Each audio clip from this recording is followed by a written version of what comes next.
What is up, Buffalo fanatics? Z-Bot Rico. It's Rico in Bot on the Buffalo Fanatics YouTube channel on a Friday night. And Rico, it ain't just any Friday night. 'Twas the Friday night before the divisional round, where in roughly 24 hours from this very moment, we will know whether or not the Buffalo Bills are advancing on to championship weekend. It all starts tomorrow at Mile High Stadium in Denver, where the Buffalo Bills take on the number one seed in the AFC, Bo Nick, Sean Payton, and the Denver Broncos for the right to represent the AFC, at least one half of the AFC, in the AFC championship game.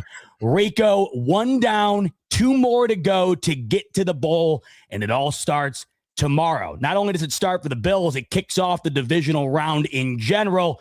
With all that said, talk to me, baby. How are you feeling? I am feeling great. First of all, I want to apologize to everybody. I know we kick off, but I had to pick up Mom Dukes from the airport. She's visiting for a week, and lo and behold, flight delayed. So there's a lot of wind. Listen, if you live out in Atlantic, it's windy as ever, and they delay things for no reason.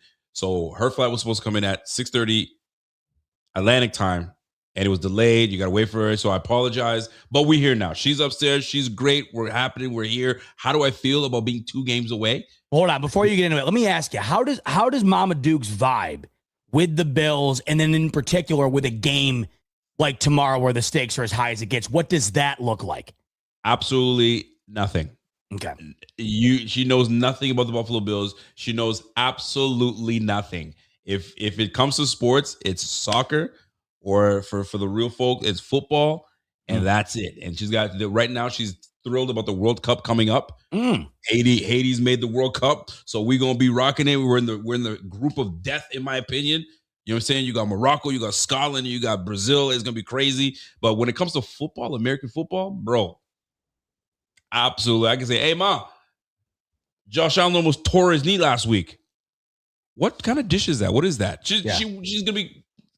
She won't know nothing about it. So big shout out to Mom Duke. She's hanging out upstairs. By the way, big shout out to Mama Bella watching right now. Big time. She was very, very, very, very pissed that we were 18 minutes late. She's been waiting. And we apologize to her and the masses. As I told the folks, you were trying out for the wide receiver position. You were this close to having to catch an overnight to Denver. This close. I said, Mom, you're gonna have to drive me to the airport again because Brandon Bean's calling. Here we are. So how do I feel about this game? Yeah.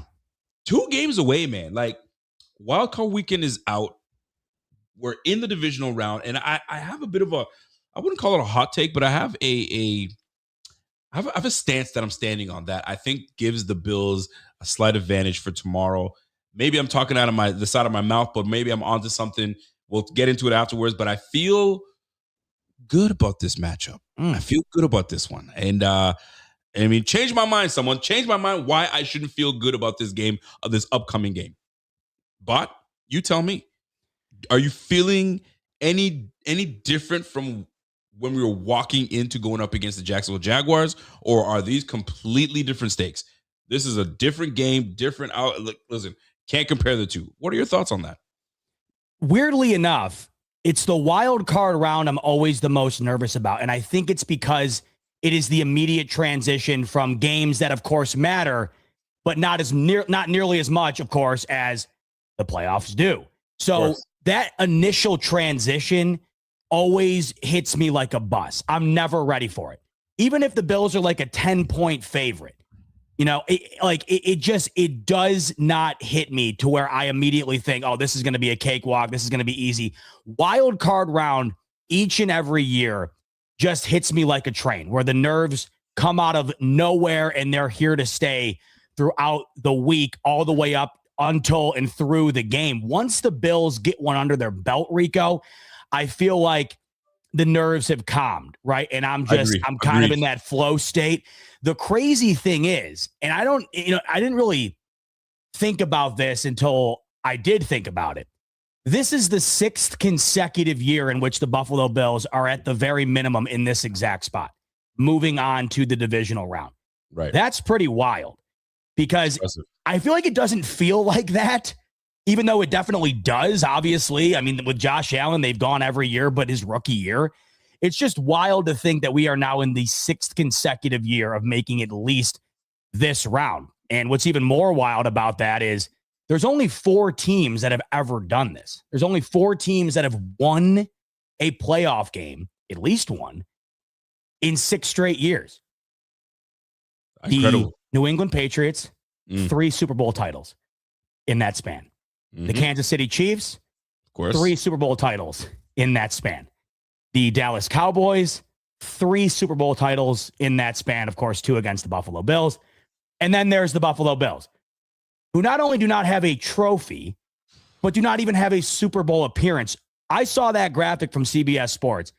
What's Crazy. so wild about that graphic, Rico, is even if the Bills were to have won 2 Super Bowls in that time span, they would still be the inferior team to the 3 others that had won 6 straight years. They have nothing. And this is why this year I think it's hitting me a bit more going into this round, that they are in this position for the 6th straight time. And it does feel like it is time to capitalize on this situation. And what we got from Josh Allen in this defense last weekend, Rico, I think that has you feeling way less nervous going into this one. Let's face it. When we went into Sunday, 1 p.m., just a couple of days ago, we weren't entirely sure what version of these Buffalo Bills we were going to get. Every single week throughout the year, we weren't entirely sure what version of these Buffalo Bills we were going to get. And when you go into a situation that you have not been in since 2019, Josh Allen's first ever playoff game, they had not played on the road in the wild card since. Of course, you're going into a situation where they have not won on the road in that particular spot in over 30 years. Correct. The number 1 run D, a team with an 8 straight winning record. Trevor Lawrence playing his best ball, the number 1 run D, like I mentioned. I mean, there's all these things. You really had, I think, a bit more uncertainty than you had in years past. But when you watch them put together what I found to be their most complete game of the season, including a vintage Josh Allen drive to win it and a vintage Buffalo Bills defensive stand at the end to seal it, it has you feeling better going into this game. So to answer your question, if you're asking me, am I nearly as nervous as last week? The answer is no. And I don't think it's got anything to do with the opponent, or not nearly as much. I think it's more so you got one under your belt. They showed you what they're capable of against the top team. I have no reason to doubt them going into this weekend. That doesn't mean they're guaranteed to win, but I have no reason to bet against my Buffalo Bills going into tomorrow afternoon based on what I saw last weekend. I know whether they win or lose, I am going to get their best outing, bar none, and what that results in, hopefully a W. But at the very minimum, you know those boys are going to be ready to play tomorrow. They are going to be ready to play, and I think I think a lot of what you said earlier, it stands for something, right?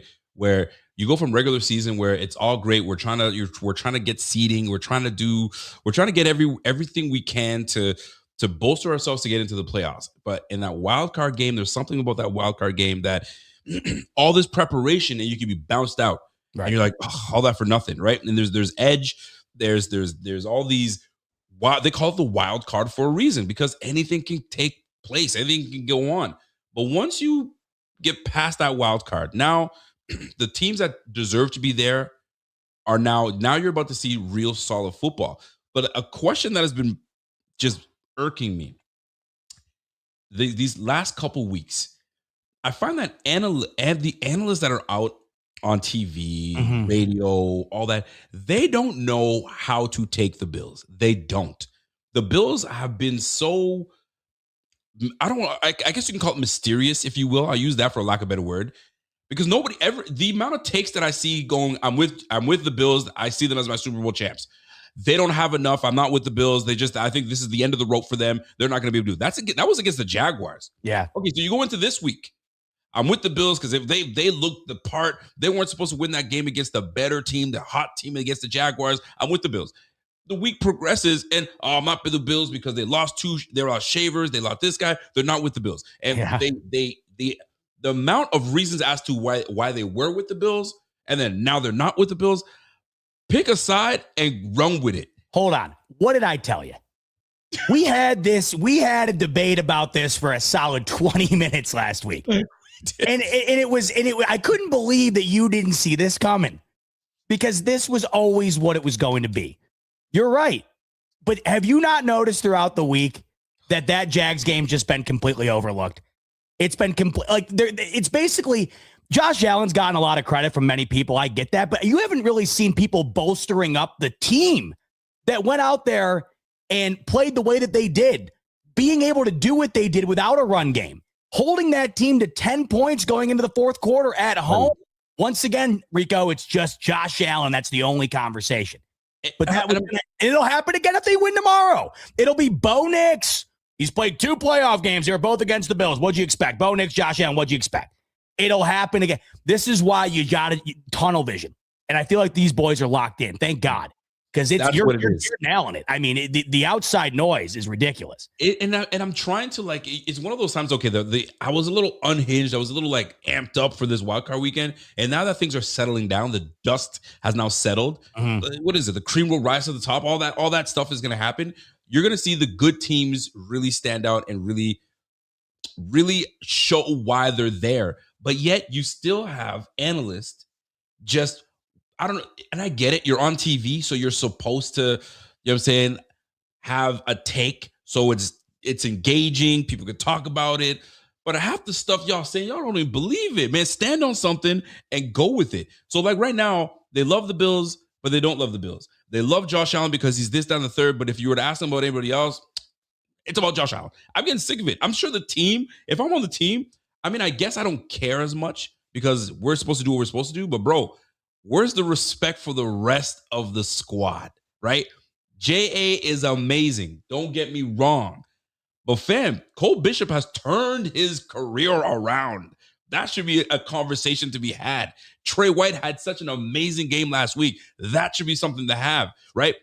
I understand that this O-line has been dominant the last few years. Talk about why they're still being dominant. We have the rushing champion.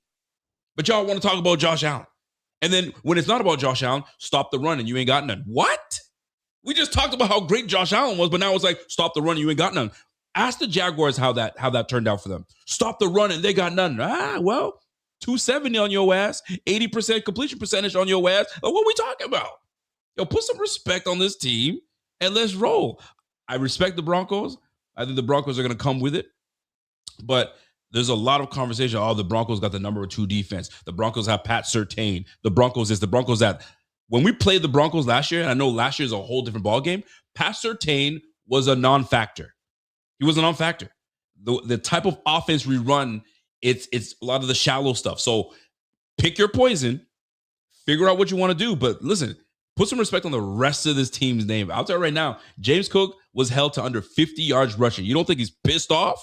You don't think he's ready to get after it? You think the O-line that's had the number 1 running back in the game is not ready to shove 250 pounds of Benito, 275 pounds of this guy? Bro, it's going to be, and I'm hoping that this is the case, it's going to be a lot of what we did not do against the Jaguars. Oh, you're going to get it in Denver. That I'm looking forward to. But these analysts, bro, they got me tight, man. They got me tight. Bro, rock with the boys or you don't rock with them. But pick a side, baby. Pick a side. Because when we do what we're supposed to do, stay on that side. Stay on that side. I love that. I think we've now become the underdogs. Not that it matters, but I think the lines have now kind of adjusted. I think the Broncos are up. I think they're favored by a 1.5 or whatnot. Love that part too. So we just got to make sure that we handle business and go for it. But man, you nailed it with this whole like 20-minute conversation we had. This was going to happen. It's a lose-lose. And you said it. And here we are. So big game happening tomorrow. Am I excited? Yes. My man Koala said it best. He goes, the jitters aren't as high as it was in the wildcard game because I think the dust is now settled. Now it's going to be technique versus technique. It's going to be efficiency. It's going to be execution. Everything is tightened and faster and crisper. This is where we cannot have any mistakes. This is going to be a massive game for the Bills. 2 games, bro. 2 games. I feel the same way I felt last year. 2 more games. Handle business. You're 1 more game away. I'm excited. I'm trying to keep chill. We got to take care of the Broncos and move on to the next. I hope I'm not the only one feeling the way I feel. I'm sure there's people in the chat that are like, woosah, but boy, man, I'm like, let's get it cracking. So tomorrow's game is gonna be a good one. I do have concern. I don't know what you're gonna have your thoughts on this. I do have slight concern with this higher elevation that people will be talking about. The air is a little thinner, so you're gonna have to get the old oxygen mask to kind of keep up. So I hope that doesn't play a factor in this game. But I mean, if you're a player, you're a player. You got to do what you got to do. So we'll see how that all shakes out in the end. But it's one of those games, man. We just 2 more games, man. 2 more games. We got to get it. I've always appreciated the mutual respect between the Bills fan base and the Chiefs fan base. We got our man Cliff in saying, please make the Broncos one and done. I've seen a lot of this. I love this because I think, obviously, the Chiefs being division rivals with the Broncos. I don't even know if you can say rivals over the last 7 or so years, but of course, division rivals are division rivals, no matter how you shape it. Right. They're looking at this though, and I think the Broncos have been running their mouth all year, right? They beat the Chiefs twice. They get the 1 seed. It's funny how things flip, right? The Dolphins, this kind of happened a couple of years ago when the Dolphins had they had the AFC East lead going into December. They blew it. The Bills stole it from them. Dolphins fans running their mouth like crazy. I feel like Broncos fans are probably doing the same to Chiefs fans. And the Chiefs fans know what the Bills have posed to them in the postseason. They've been their toughest out trying to make it towards the Super Bowl and solidify the dynasty that they've had. They're looking at these, Broncos fans saying, oh, this is our time, right? 1 seed, we're back. I got a feeling a lot of Chiefs fans are probably pulling for Buffalo tomorrow, if I were to guess it. They'd probably rather see their division rival one and done off of a 1 seed than the Bills get bounced, because they bounced the Bills several times themselves. They want to keep being the team that is considered to be the only team that can really bounce the Bills out of the playoffs, right? So I find that to be interesting. There's a word you mentioned here about the Bills that I thought was very accurate in describing them, and it was the word mysterious. And I think you can boil that right down to the betting lines. You were kind of alluding to the fact, hi, Peyton, you're watching me where on TV? You want to wave hi so you can go see yourself on TV? Are you nervous? There's your hand. There's your hand. This is my niece, Peyton. And you're going to be watching tomorrow, right? Go Bills.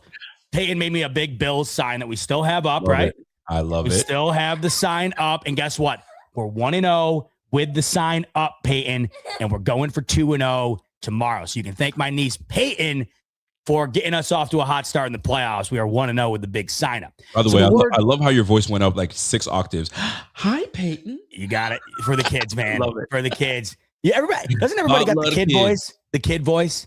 Oh, yeah. It's like the animal voice too. Like the way I talk to the cats. Like if I were to do that in a social setting, I would probably, I would probably have it removed. Yeah, exactly. Exactly.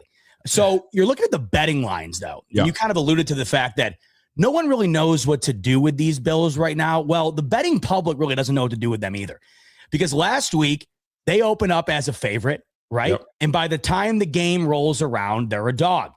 This past week, exact same thing. They open up as a favorite. By the time the game kicks off tomorrow, they're going to be a dog. So it's interesting because I feel like people don't know what to do with these Bills, Rico, to your point. They look at them and they think, yes, they got Josh Allen, but they have been perpetual exits in this round for years. And the only 2 times they've advanced, they've also lost in that round. They have 15 guys on the injury list. When that notification popped up the other day, it was from NFL.com. And it said the Buffalo Bills have 15 people. I had never seen anything like that in my life. The word 15 jumped off the page like it was in 3D. I have never seen that before. So people are looking at that. You're looking at 3 wide receivers going to season-ending designations. Yep. Josh Allen in his own right is as banged up as you can possibly be and still be considered a full participant and a starter. And then the defense and the rep that they've gotten over the years, including this year, whatever, all this goes into it. Once again, it comes down to one thing. It's 17. This is what has everybody so perplexed.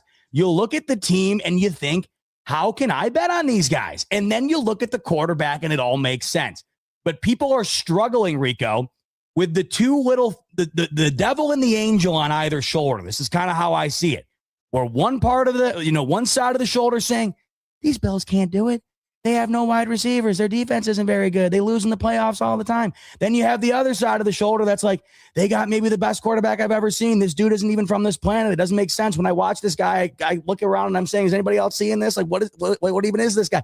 This is what it is. And when you have these two voices in your ear, Rico, I think you come to the conclusion that you're like, I don't know what to do here. I don't know what to do. And there's times with me where I feel the same. I felt this way last week.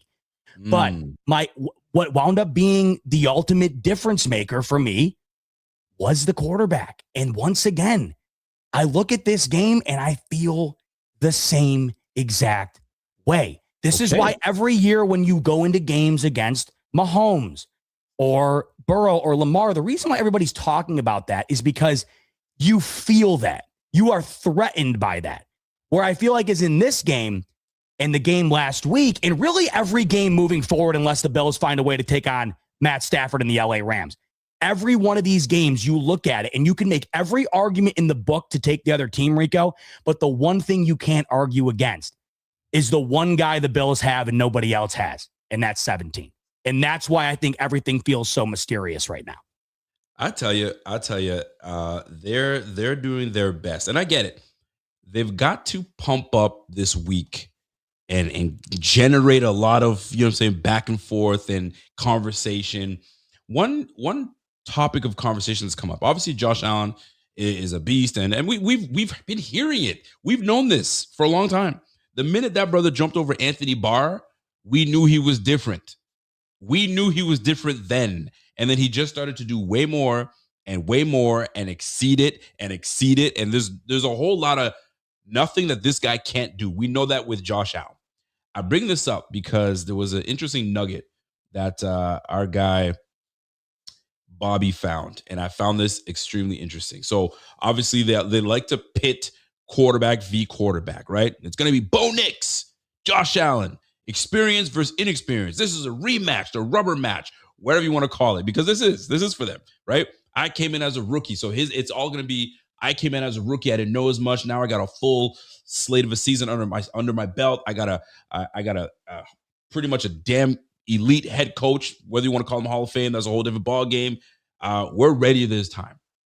Did you know, ladies and gentlemen, Bo Nix has his struggles. We know that, right? It's been, how many games has he had to come back? They say that he plays better when he's down. So does Josh. Let's keep rolling. Bo Nix has struggled against disguise coverages this season. Ladies and gentlemen, I found this fascinating. The Bills are one of the top teams in disguise coverages. According to Pro Football Focus, when Bo Nix faced two high safeties switching to a one high coverage in rotation, his EPA dropback was 0.26. Sorry, minus 0.26. Against one high switching to a two high coverage rotations, his EPA per dropback was minus 0.02. To put that into perspective, right? Rookie Tennessee Titans Cam Ward ranked 33rd in EPA per dropback among qualifying quarterbacks, and it was minus 0.15. Nix's performance dips significantly against disguise coverages. By the way, the Bills disguise on 40% of their snaps. The league average is 33. I hope we confuse the heck out of that. But I bring all of this up because I don't want it to be just a Josh Allen game. I want respect to be put on this defense. And I know we don't defend the run best, but when we want to put quarterbacks in a bind, especially young quarterbacks, McDermott is very good at doing that. I hope that this defense comes out and just shuts down a lot of this narrative that Josh is the one carrying this team. Bro, we got a little something on the defensive side of the ball, and I'm hoping that they pull all the stops and they handle business. But this game has me excited for it, but I'm in a calm excitement. But when I hear this stuff, I'm like, okay, shoot, they talk about edges. That's an edge. And I'm hoping that we take full advantage of that edge right there.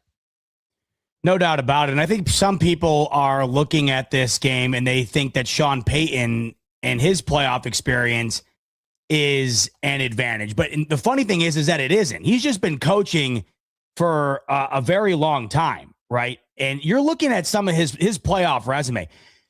The Saints have, during his time with New Orleans, they had some of the most heartbreaking losses you could possibly imagine. The Minneapolis Miracle. They lost in overtime to the Minnesota Vikings again a couple of years later. They lost to the Rams. Remember the no call on Roby Coleman, the no pass interference call? Ooh. Yeah. They have lost a litany of heartbreakers. And when he won the Super Bowl back in 2009, and ever since then, this is Sean Payton's resume since the 2009 Super Bowl. Loss in the wild card, loss in the divisional, loss in the divisional, loss in the divisional, loss in the championship game, loss in the wild card, loss in the divisional, loss in the wild card. So since the Super Bowl victory back in 2009, Sean Payton has one conference title appearance since. So in half of the coaching career, Sean McDermott's got two. Obviously doesn't have the Super Bowl to show for it. I get all that. Yep. But this idea that the Broncos have this massive coaching advantage, this is where Sean McDermott just does not get credit. And you alluded to it just a couple of minutes ago. Like, Sean McDermott won't get credit for that the disguised coverage that he shows that had Trevor Lawrence play his worst game in the last 2 months. Like, he won't get credit for that. He won't get credit for it if he does it again tomorrow. And you mentioned what could be one of the more pivotal aspects of this game, and it's that Bo Nix is not good when going up against disguised coverage. You alluded to it a little bit, but it goes even deeper. There was an article from the New York Times that touched on this, and it really illustrates how much he's struggled against what the Bills are capable of displaying to him, much like they just did to Trevor Lawrence in the wild card round. This was posted by Ted Nugent on Twitter. It's from the New York Times. And he says, Bo Nix has struggled against design coverage this season. According to Pro Football Focus, like you mentioned that the EPA per dropback was minus 0.26, right? So if we're comparing that to rookie Cam Ward, he was 33rd in EPA per dropback among qualifying quarterbacks. And Bo Nix's performance dips even worse than that.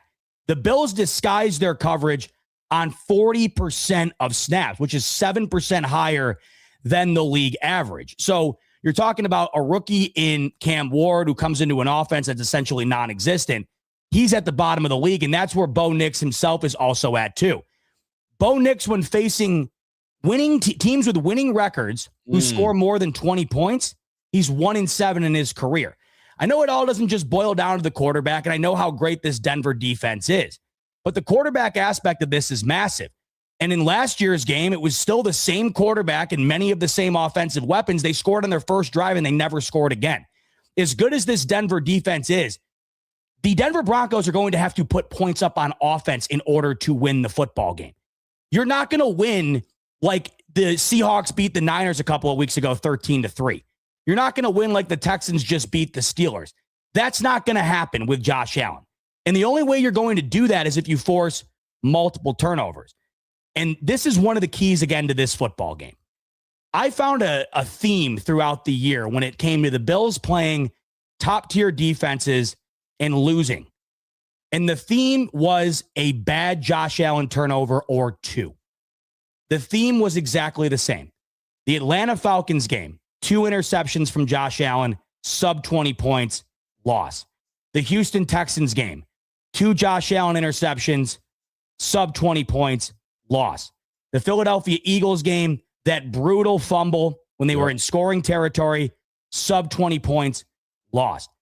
The interesting thing here, though, is that in every single one of those games, you're going up against a top-tier defense, and despite the turnovers from Allen and the low output on offense, they had a chance to win the game on their final series in all 3 of those games. And if we're looking at what the separator was that did not allow them to have a lead before then and force them to have to score on the final drive to win, which they couldn't, it is the turnovers. But luckily for us and luckily for the Bills, Josh Allen is now on his 6th consecutive playoff game without throwing an interception. Should he do so again tomorrow, it would be 7. He's thrown 1 in his last 7 games. The last pick Josh Allen threw in the playoffs was in that disastrous divisional outing against the Cincinnati Bengals. That is the last time Josh Allen has thrown a pick in the playoffs.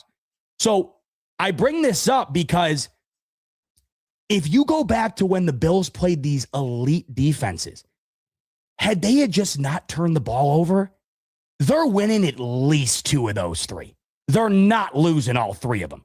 In those 3 games, Josh Allen had a combined 5 turnovers, and they lost all 3 of those games. They scored below 20 in all of those games. If the theme can continue, because we just got a sample size, did we not, Rico? Absolutely. You can't discount what that Jags defense was. We can't do it now. You want to talk them up all last week? Well, we're going to continue to talk them up. That's a damn good defense. And guess what? They did exactly what they should have done, what everybody expected them to do. They eliminated the run game. James Cook was non-existent. And what happened? Josh Allen, 3 total touchdowns, the highest overall graded quarterback of the weekend, 27 points in a victory. So what did we get? A Josh Allen outing with no run game against an elite defense where he didn't turn it over. And what happened? They won the football game.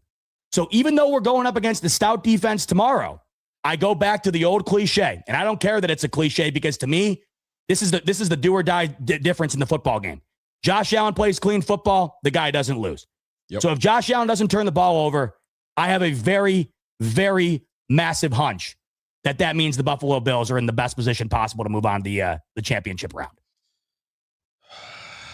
Bro, you got me a little juiced up a little bit. You got me a little juiced up. I don't want to get juiced up. I'm trying to remain calm. Don't get over the top. But I'll say this, because I'm going to just piggyback slightly, because you freaking nailed it. I don't want to even add anything, but I just want to add a slight thing.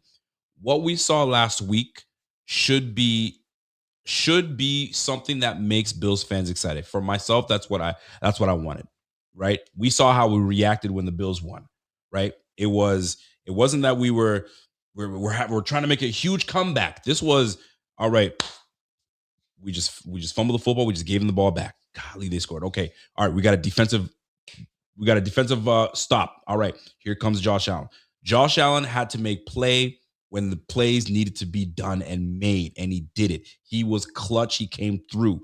That proved a lot to me, especially because we didn't have to rely on James Cook. James Cook was bottled up. They did a fantastic job on bottling up. So 17 and the O-line had to execute. But big kudos goes to Joe Brady, right? A lot of this, we can talk about how great Josh Allen is and how great all this was. We didn't give up on the run. He still had 15 carries in terms of James Cook. But Joe Brady did something in that game against the Jaguars, that we're going to need a lot more of going into this one. We faced a good defense, I don't think as good as the Denver Broncos defense, but they presented different challenges. This one here, Joe Brady, as aggressive and as fast as his defense is, this is where we're going to have to rely on that screen game. This is where we're going to have to rely on that. I know we say, man, enough of the mesh. Let's get something deep. This is where scheming is going to have to take you're going to have to amp that up another level, because going up against, listen, that Jaguars defense was not a joke. We're going up against another great defense. And then next week, if the Bills do what they need to do, you're facing either the Patriots ran by Vrabel, or you're going up against a very good, amazing defense by the Texans. And by the way, the Texans are without Nico Collins. Go figure. But I bring all this up is Josh Allen's got to be great, but we've got to execute. And it starts with Joe Brady. Joe Brady's got to bring out the best out of Josh, bring out the best out of this offense, have them execute, and hopefully we are talking about, AFC Championship. But this time, when we're talking about AFC Championship, bro, one more game away. I don't want to get there yet. But I think the scheming is going to have to be a big, big part of this game. Defense, we're going to talk about in a little bit. But this scheme with Joe Brady and how Josh looked great. Kudos to Joe Brady that put him in the right position with right decision-making. And playoff Josh is just different. I don't know how that brother just turns it on, but he's just different. So kudos to that brother. Love what I'm seeing from the Bills. I just need that to keep it up for 2 more weeks, and we can get this thing cracking. So I'm going to put you on the spot a little bit. We heard that the Broncos elevated Elijah Moore to the active roster. Allegedly, Elijah Moore was I guess quoted. I don't know if the source was true or not, but I saw something written. I told them everything they need to know. I told them everything. I sang like a canary. I told them everything. Cool. You got to do what you got to do. Right? He just spilled his beans. Not only that, they activated this brother. They haven't activated it since they brought him onto the squad from my understanding, and they activate him for this game. What are your thoughts when players go to another team, spent a portion of their year on one team, it didn't work out, they go to another team, and now give me the information? If you're Elijah Moore, are you saying anything, or are you just saying, hey guys, let's just play ball? Like, if you want me on the team, put me on the team so I can actually get some reps in. But if you're just signing me just to talk, I ain't talking. How do you feel about that? Are you in on that, or do what you got to do because that's your new team? You got to give it up. Oh, yeah. I would run my mouth like a canary, like you said. Listen, this is my new team. But I find this to be hilarious. Talk to me. NV Mafia set me up earlier. I'm glad you're bringing this up because I wanted to talk about this. He's saying Elijah Moore told the Broncos everything they need to know about our offense, and he's playing tomorrow. Are we effed? Allow me to tell you everything about these Buffalo Bills offense, okay? Allow me to tell you what I think Elijah Moore probably said, okay? They got an absolute freak at quarterback. Time out. Hold on. I'm Sean Payton. Yeah. Hey, Elijah. Yeah. Love that you're here. Mm-hmm. We're going up against a big opponent, Josh Allen, the whole squad. You know that team. You know the quarterback. You know the offense. What are we dealing with today? What are we going to be dealing with this Saturday? What do you got? And I'll tell you, Sean, you're dealing with what you already know you're dealing with. You're dealing with an alien at quarterback. You're dealing with the rushing title winner. And beyond that, you know exactly what they're going to do. The question is, are you going to stop it? Because every single person who has watched these Buffalo Bills throughout the year knows what they're going to do. They're going to run 8 to 10 bubble screens. You can book it. Just a matter of when they're going to do it. They are going to run the ball on first down probably 93% of the time, if not more. If James Cook is off and running early, he's going to have 20 carries. And also, you got to stop Josh Allen, who statistically is one of the best playoff quarterbacks of all time. Now, if you can do all that, Sean, should be a W. In terms of X's and O's, I don't really know what to tell you because I don't really think it matters much. They don't have a wide receiver core that threatens you. And your top guys, your top unit, Pat Surtain and company, I mean, really, what's the objective? Remove Khalil Shakir from the game? Because then they'll just go to the next guy, and it's not like they have this one guy that you got to target in on. So at the end of the day, I feel like Elijah Moore doesn't have much to give Sean Payton because everybody knows what the Bills are already going to do. Everybody. Elijah. I know what they're going to do. Elijah, what's it going to take? How much money is it going to take for you to give me the information I need? What? How much? Listen, Sean, you can listen. We want to go down that route again, Sean, where you're paying players behind the scenes. Okay, we can do that. We can do that.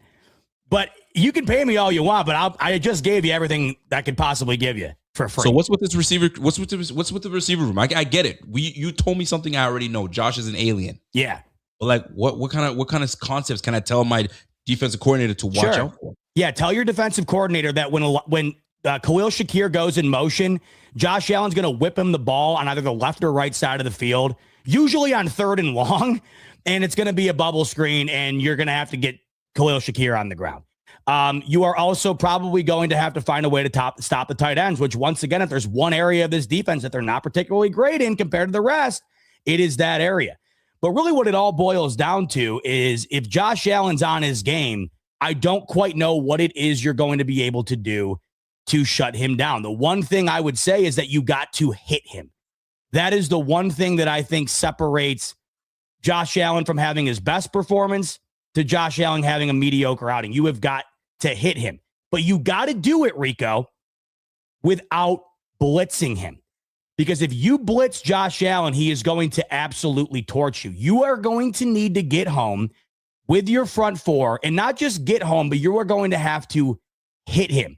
And you're going to have to hit him often, because when you're not making contact with him, he absolutely torches you. And when you're blitzing and not getting home, he absolutely torches you. We can just go back to this past weekend, by the way, where Josh Allen was under pressure on 12 of his attempts. and he was 9 of 12 for $144. Now, I think we are facing a more lethal pass rush here. But I go back to that Texans game, that Atlanta game. They got home on Allen. If there's one thing I can tell you, it's that. Now, that's got nothing to do with scheme, or it's got nothing to do with X's and O's on the Bills' offensive side of things. That's got everything to do with your defense winning in the trenches. If you can't do that, you're going to get burned. And you can't do it by sending the house. You're going to have to do it with your front line and that alone.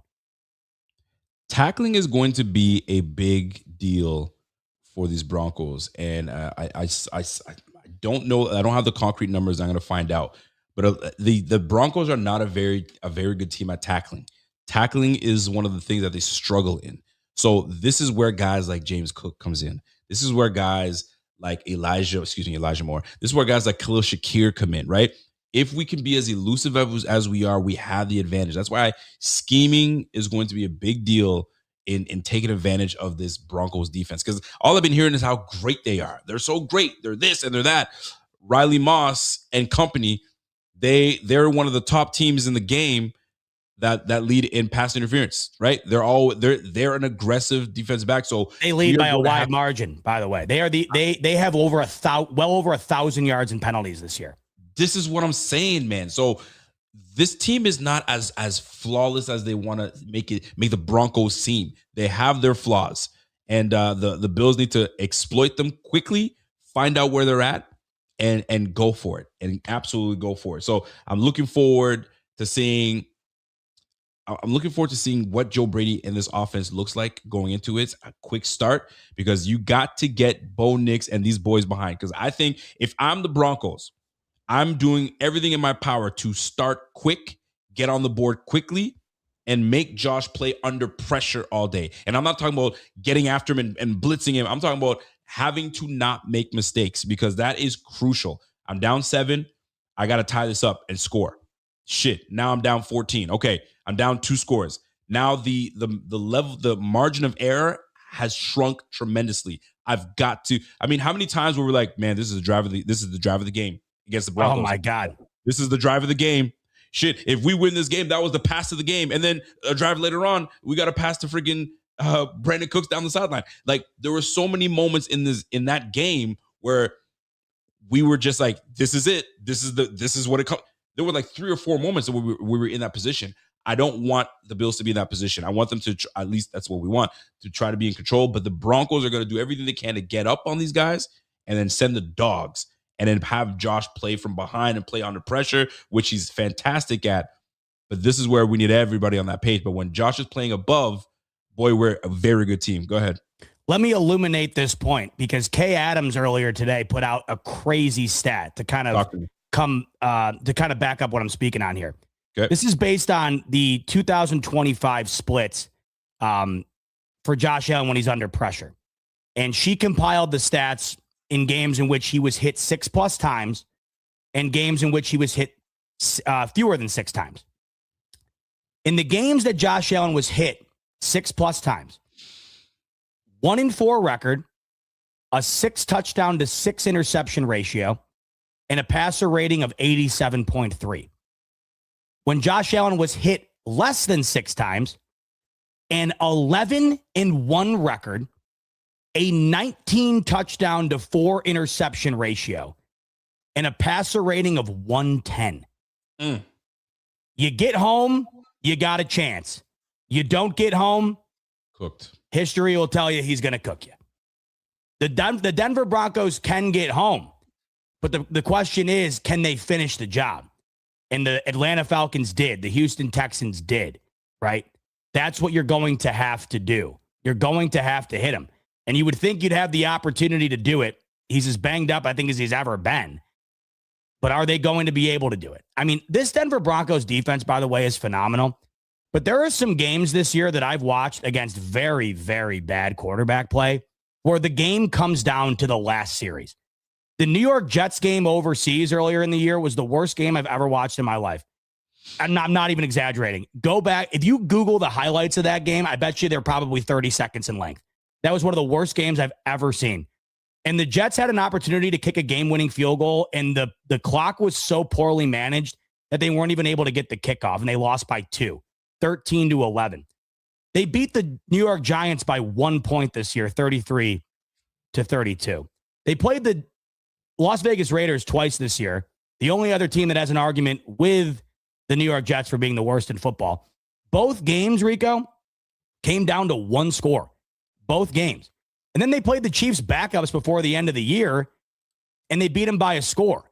And when you're looking at the way that they ended the season, 2 straight games where they were 20 points or less on offense as well. Now, I'm not trying to bring the regular season into the postseason because we know it's a whole different ballgame. But I'm saying that I've watched games this year. Marcus Mariota, by the way, with the Commanders, took this team to overtime and had a chance to win. All year long, I've watched inferior quarterback play go toe-to-toe with this Denver Broncos defense all the way till the end. I have no reason to believe that Josh Allen won't be able to do the same. Now, it doesn't mean it's going to translate into him having this electric off-the-charts game. But I'm just saying that throughout the course of the year here, I've watched quarterbacks that would literally be, if we're comparing them to Josh Allen, they wouldn't even be in the league if that's the threshold.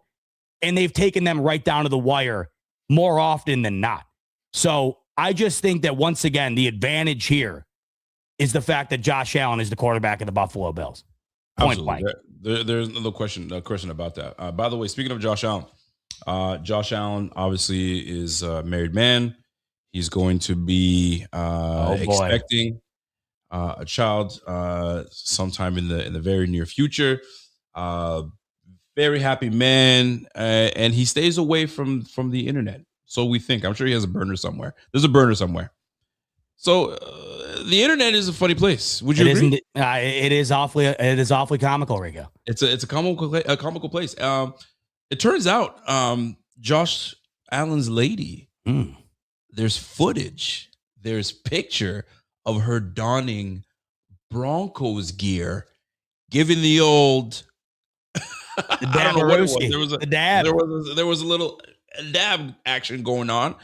What say you of finding out your girl was into some? Could you imagine Caroline years prior before y'all are dating, and she's rocking a Patriots t-shirt, or she's got a little Jets mini fake tattoo on the old bicep, and you're sitting here, who are you? Your thoughts on Josh Allen being made aware that his girl was donning the Broncos gear? I can imagine it. There is a photo of Caroline in a James Decker New York Jets jersey. That's because Caroline's older sister was a huge fan of James Decker's wife. And there was a period of time that she went through where she was like obsessed with this woman, and they owned James Decker jerseys. Caroline had one, which, hilarious because it's the Jets. If it was like a Chiefs jersey, I think we'd have a bigger problem here, Rico. I could laugh at it because it's the Jets. Right. I want to give a shout out to one person in particular, one of the best in the business, Tracy Wolfson. Because that wouldn't have gotten across Josh Allen's desk had she not have brought it to him and put it in front of him. And if I know Josh Allen, he'll grasp at anything, I think, to give himself a little bit of added motivation. And you see everyone and their mother is using that picture of Haley Steinfeld to sort of rib on Josh Allen pre-divisional game. You don't think that's doing the opposite of what people are intending it to do? You don't think Josh Allen seeing a photo of his wife against the team that they're playing in the divisional round and thinking anything other than, all right, yeah, you can send a picture of my wife all around the internet trying to get at me.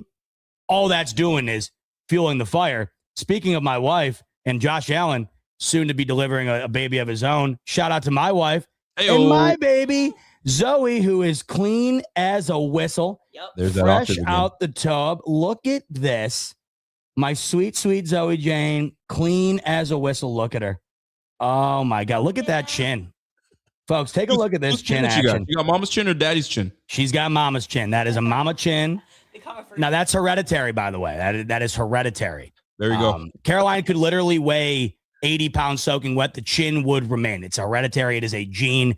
The genes in which we both possess are very dominant, and that would be one of them. But anyway, to answer your question there. I really do wonder, and I pray that she has a sweet, soothing, calming voice, because if she comes out with daddy's voice, look out. Gotta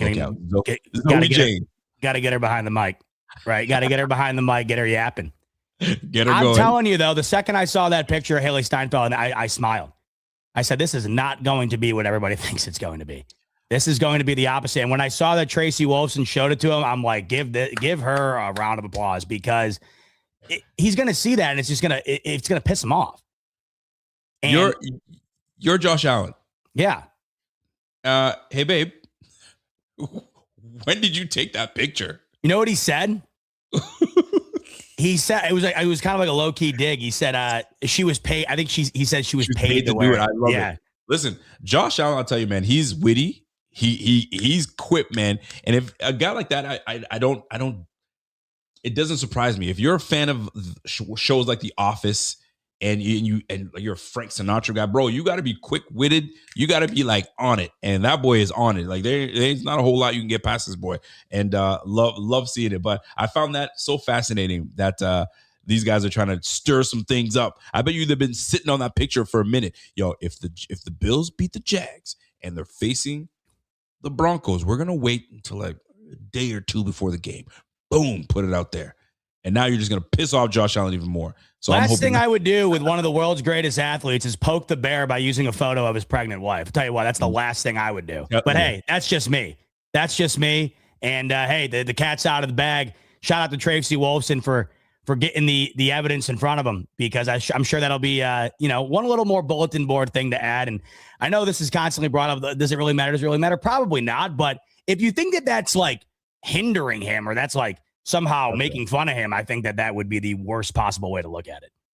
Well, I'll tell you who's not hindered, and I'll tell you who's going to be fully mobile and ready to roll.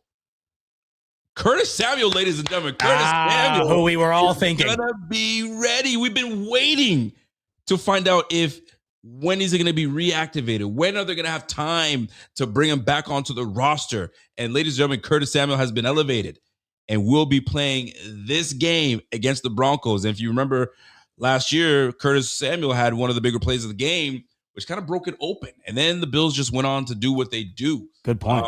But there was other news that came out today that was pretty big deal. Did you hear it? I'm not sure if you did. I kind of had a busy Friday. Like I really wasn't locked in. You're going to have to fill me in. What was it? I'm going to have to fill you in. Ladies and gentlemen, Edward Oliver. Oh. Edward Oliver has been activated. He is ready to go. Folks, it's been a debate. Will he be ready for the playoffs? Will he be ready for the wild card? We may have to wait if the Bills make the Super Bowl. That's when you will see Mr. Ed Oliver. Well, folks, put all your doubts aside. He will play. The real question will become, how many snaps does he get? It's the playoffs. Damn all the how many snaps can he get? Get that brother in on downs that matter, the money downs, and let him do what he does. So now we will have a fortified line. The only wish I have is that Michael Hoyt were healthy and he'd be in this game. Boy, would that be fun. But folks, if I was a bicycle, I'd be my grandmother. I think that's the way the line goes. I'm not too sure. But anyway, you catch my drift. This is where we're at. Deion Walker, Daquan Jones. We will see if Larry Ogunjobi makes an appearance to fortify that run play, but I doubt it's going to be that because my man Ed Oliver's showing up. What does it mean to this Bills defensive front, to this Bills defense, the locker room, to have 91 back on the field amongst his boys in a pivotal game on the road in Denver? What were your thoughts when you found out this brother's active? He's ready to play. What are we talking about here? For starters, like the ingenuity and just the modern marvel that is the modern athlete is just unbelievable. My dad suffered a very similar injury mowing the lawn a couple of months ago. And I mean, he was out of work for 4 months. And newsflash, my dad isn't playing D tackle for the Bills. So the fact that this guy is ready to go and play a playoff game in this quick a duration is unbelievable. Ed Oliver was off to an unbelievable start to this year. He was just incredible. He flipped the game against the Ravens, and he had a sack in all 3 of the games in which he played this year. The presence that Ed Oliver now brings cannot be understated, whether it is in a limited capacity or not. It opens up everything else for Group, who got home last week, for Joey Bosa, who I didn't think had his best outing last week. it opens things up for the rest of the squad. This is why the presence has been so missed. And this defense has been playing their best ball. The secondary has been balling out. I could not have been more wrong on Tre'Davious White.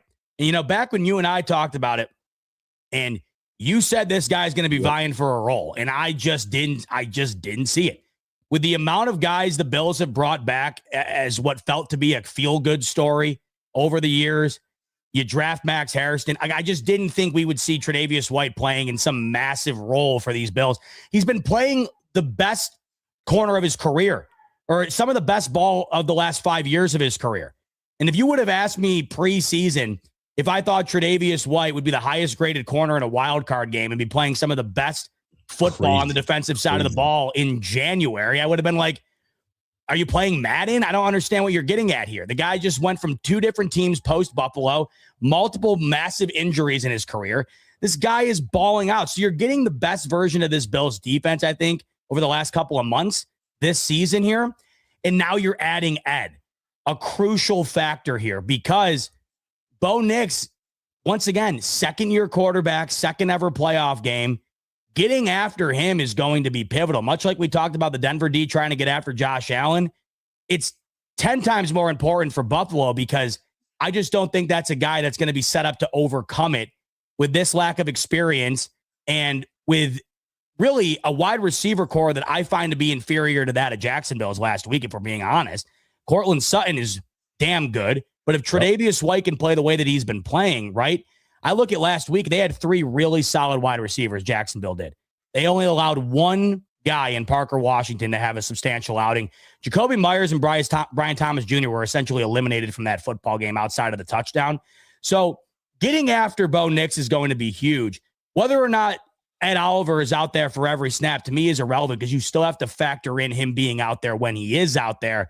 And I just think beyond his overall play, what that brings to the rest of the line, Rico, is going to be big in a game where I find getting after Bo Nix could be a massive swing for the Bills defense towards winning this game.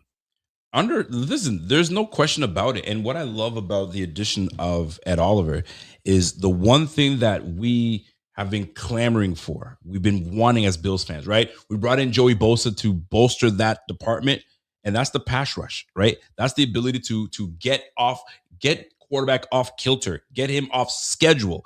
And now when they're off schedule, now there's not many quarterbacks that can improvise on the run and do great things, right? Josh Allen's one of them. Pat Mahomes is another. Lamar is absolutely fantastic at that. But there's not many guys that can just on the fly. Baker Mayfield seems to be one guy that stands out to me that can really do those things. Bo Nix, athletic guy. But if we can get that brother off kilter, get him confused with what he sees, boy, the addition of Ed Oliver on the money downs, third, mid, third, and long. And now you have Greg Rousseau on one side, Joey Bosa on another, that's been healthy all year, might I add, with a combination of Deion Walker, which gets in the passing lanes. Like this I'm looking forward to. This addition of Ed is going to be crucial for this defense, right? The now Bobby Babbitt and McDermott can now kind of like, you know what?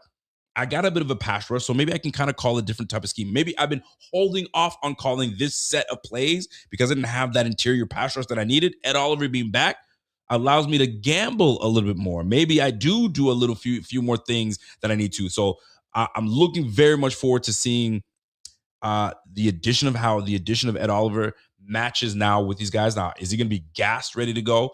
Who knows? I mean, him being not in football shape, right? Him going to Denver, will that play a part? I'm just saying, suck on that oxygen, my G, and get in there, because I think that's going to be a huge difference for this Bills defense. What an addition. I'm sure McDermott has got to be like ready, like just happy as ever, knowing that he's got Ed Oliver back in there, and his defense is starting to catch fire. They're starting to get in their groove, right? They've elevated their level of play. So now you add in one of the better players on this defense and he's back. Boy, that's a big boost to this defense. And I can't wait to see what it looks like on the field in Denver tomorrow afternoon. But I can't believe we're playing tomorrow. I know. I'm so used to like Sunday. I'm like, oh crap, that's tomorrow, bro. Golly. So we got to set the tone, man. The Bills got to set the tone for the rest of the weekend. And away we go. I can't wait. Woo, I can't wait. I'll tell you that much. I hate the fact that it's the first game of the slate. I just hate it so much. Set the tone, baby. Yeah, you got set the tone indeed. But like, man, it just, and then you look at the, like, not to they're already pre-baking in excuses, but like, you go from playing on Sunday to playing on Saturday across the country in altitude against a team that's been off for 2 weeks. Makes a difference. Yeah, it does. I think there's something to be said though about the momentum that you do have from winning in the wild card round though. I other than getting healthy, which is pivotal, I get that. I just don't know. There's not a huge advantage to me. Playing at home is the pivotal reason you want the 1 seed. I think that's an advantage. But in terms of the way you play, like, I think that there's something to be said about coming off of a win like the Bills just did going into this game, as opposed to sitting on your ass at home before this game. I really do think that there's something to that. You go to the college football playoff and it's like evident. There's only been one team that's gotten the bye that's won, and it's the Indiana Hoosiers, who are playing like the best college football I've seen in a decade here. So that's something to be, that's something to take note here. You got a guy going into his second ever playoff game, and he hasn't played in a couple of weeks. I don't know. Like, it's just, there's something to it, I think. Coming out fast and hot could be difficult in that situation. This is why I'm glad you reminded me and wanted to talk about this. The number 1 seed. It's nice. It's nice to say we got the number 1 seed. We get to get healthy. But there's something about the number 1 seed that I remember not being a big fan of when teams did get it, right? Obviously, getting healthy and just preparing for the team that you're going to go against. But you're also sitting. You're also not getting to game action. You're going up against a team that's ready, that's hot, obviously banged up a little bit. But there's something about that the Broncos haven't played in a couple weeks now. I don't know how much that serves as an advantage to them, right? They're rested, yes, but you haven't been in game action. Yes, you're practicing. Yes, you're doing all those things. I mean, who was it, the team that we went against? It was the Patriots. The Patriots coming off a bye, and the Bills come in. They start slow, and they come up 21. Boom, we got it, right? So these teams coming off buys, I think with the Chiefs too. I think we faced 2 teams this year. Forgive me if I don't have this right. I think the Chiefs were one that came off a bye. We played them. We won. And then I think it was the Patriots coming off a bye. And then we came in and handled business. There's something, and that's another part that I'm looking at. I'm like, sitting for a couple weeks and coming in, I'm like, I kind of like it, because the week that I'm just going to take a quick look. When we had our bye, we went up, I think, or did we have the bye? I got to, forgive me if I'm not getting it right, but I'm going to try to jump on it now. Just to add context, though, yeah, in the AFC, since the year 2000, let me just double check here. Yep. Only 5 teams have won the Super Bowl with the 1 seed. 3 of them were by Tom Brady. 1 of them was by Peyton Manning, and the other was by Patrick Mahomes. So you're looking at, since 2000, the vast majority of the 1 seed in the AFC has not won the Super Bowl. The vast majority. And those that have won are 3 first ballot Hall of Famers.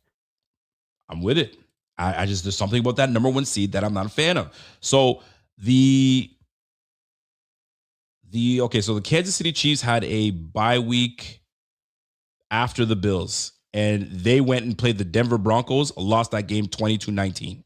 Lost that. Even after their bye week, they lost that game. So there's something about this bye week that I like it. I mean, the Bills, after our bye week, we came in and crushed the Carolina Panthers, right? So there's that part of it too. But we do well historically after a bye under McDermott. I think we're undefeated after a bye, actually. So there's something that I feel that the Bills may have a slight advantage a little bit in playing these games on a number 1 seed. So there's a lot of pressure. If you want to talk about pressure, there's pressure on this Denver Broncos team. Y'all had 2 weeks rest. Y'all are healthy. Y'all are good. Y'all should be able to come through and handle this business. So you better come through. But these red hot Bills, boy, when they come in the playoffs, there's something to mess with. So on the Bills side, we want to overcome this, because typically we get to these divisional stages and the AFC stages and we fall short. So this is where I'm hoping the cookie crumbles our way and we just have that path. And what I love about this path, that some people might say, well, we talked about this too, right? Well, he didn't have Pat to go through. He didn't have this to go through. I think this is probably going to be one of the tougher Super Bowl runs that the Bills will have to face because you're facing a top defense no matter where you look. You faced the Jags. Now you got the Broncos. And chances are it could be the Texans because the Texans defense has been playing historical ball. If we get through the Broncos, you got to play the Texans. So they would have earned their way, hard body, to get to the Super Bowl. So you got to give these guys some credit on what they've been able to do. I don't give a damn what quarterback they're playing. We're playing that defense. And right now they've been playing some good ball, and we want to continue that. We've got a great opportunity tomorrow afternoon, 4 p.m. or 4:30 p.m., where we can handle business. I can't freaking wait, man. It is gonna be crucial. So I'm cool now, but I won't be cool then. On that topic too. So obviously since 2000, there've been 48 1 seeds. Of the 48 teams that received the 1 seed since 2000, 13 of them made the Super Bowl. So you're talking just about 75% of the time, the 1 seed doesn't even reach the Super Bowl, much less win it. And I listed you off the teams that have won it. 3 times by Tom Brady, 1 time by these Denver Broncos, who had an all-world defense, and of course, one of the greatest ever in Peyton Manning. And then you had Mahomes in the middle of the dynasty. And then you go over to the NFC side of things. Drew Brees was the one who was able to snatch one of the NFC Super Bowls in that situation. The Legion of Boom, that was another one. And then probably the most incredible of them all was the Eagles in 2017, where Nick Foles somehow led them the distance, right? Yeah. But other than that, I mean, if you're looking at the 1 seed, I find it to be advantageous. Like in Buffalo's situation, I think the Bills playing in Buffalo as opposed to playing on the road is different for the vast majority of other teams, where I think the Bills have a substantial home advantage that maybe most other teams don't. There are only a few teams in the league that I think have a significant home field advantage. Buffalo, the Chiefs, Green Bay, Pittsburgh. Yeah. There's just a handful, I think, right? So I think that helps. And then when you're as banged up as Buffalo is, that, of course, helps as well. You wouldn't have had 2 more wide receivers go to IR if you didn't have to play last week, right? You wouldn't have had those injuries suffered by Gabe Davis and Tyrell Shavers. But beyond playing at home and sustaining the health, I think from a competitive standpoint and what you put out on the field, I know you'd rather not have to play an additional playoff game to get here, but now that you're here, I think the advantage swings to the team that just put together a hell of a performance last week and is trying to parlay that into yet another one compared to the team that wasn't playing. Go ahead. Yeah. No, I think it's pretty staggering that you're looking at 75% of the time the 1 seed does not even reach the Super Bowl. And now you're looking at this year's 2 1 seeds. And if we're boiling it just out, these 2 teams are comparable in Seattle and Denver. Both teams are led by their defenses, and both teams have a quarterback that I don't think anybody would put money on to win a Super Bowl in Bo Nix and Sam Darnold. I think that's what it kind of comes down to. So, I think Seattle could easily make the Super Bowl. If it were up to me, that would be my bet, just because that defense is just disgusting. But it wouldn't shock me at all if there was neither 1 seed made it again this year, Rico. This is why you love the NFL, man. This is why you love sports, man. And right now, I mean, I kind of alluded it to a week ago, where it's not out of the norm for these 5th and 6th seeds. I mean, I named like 4 teams in the last little bit that have won that Super Bowl. So, and they went on some good runs with a decent defense and some elite quarterbacks. Josh being one of them. This has the making of a run for these Bills, man. And what a run that would be. So I'm looking at this game as a pivotal game. And I'm going to ask you, man, when you're looking at keys to this game, what's one key to this game that's got you saying, man, if we can just focus on here and do this part or not do this, what is it that's given you that the Bills have an advantage here to win this game? So there's one key to this game that I find has been a key to Buffalo's success on offense throughout the year. You've probably heard me talk about this a bunch, but once again, it finds itself to play a prominent role in this upcoming game. The Broncos defense, I mean, they're top of the line in just about everything, right? They're 2nd in yards per game allowed, 3rd in points per game allowed. They're the 2nd best 3rd down defense, the number 1 red zone defense, the number 2 defense in terms of completion percentage allowed to quarterbacks, the number 2 defense in yards per attempt to quarterbacks. And they're one of the only teams in the NFL that has held their opposing quarterbacks to below an 80 quarterback rating collectively. The defense is top of the line, right? The one thing that they do best, or one of the things that they do the best, is limiting wide receivers and their impact on the game. According to Next Gen Stats, the Broncos limit wide receivers to 6.6 yards per target. That's the second fewest in the entire league.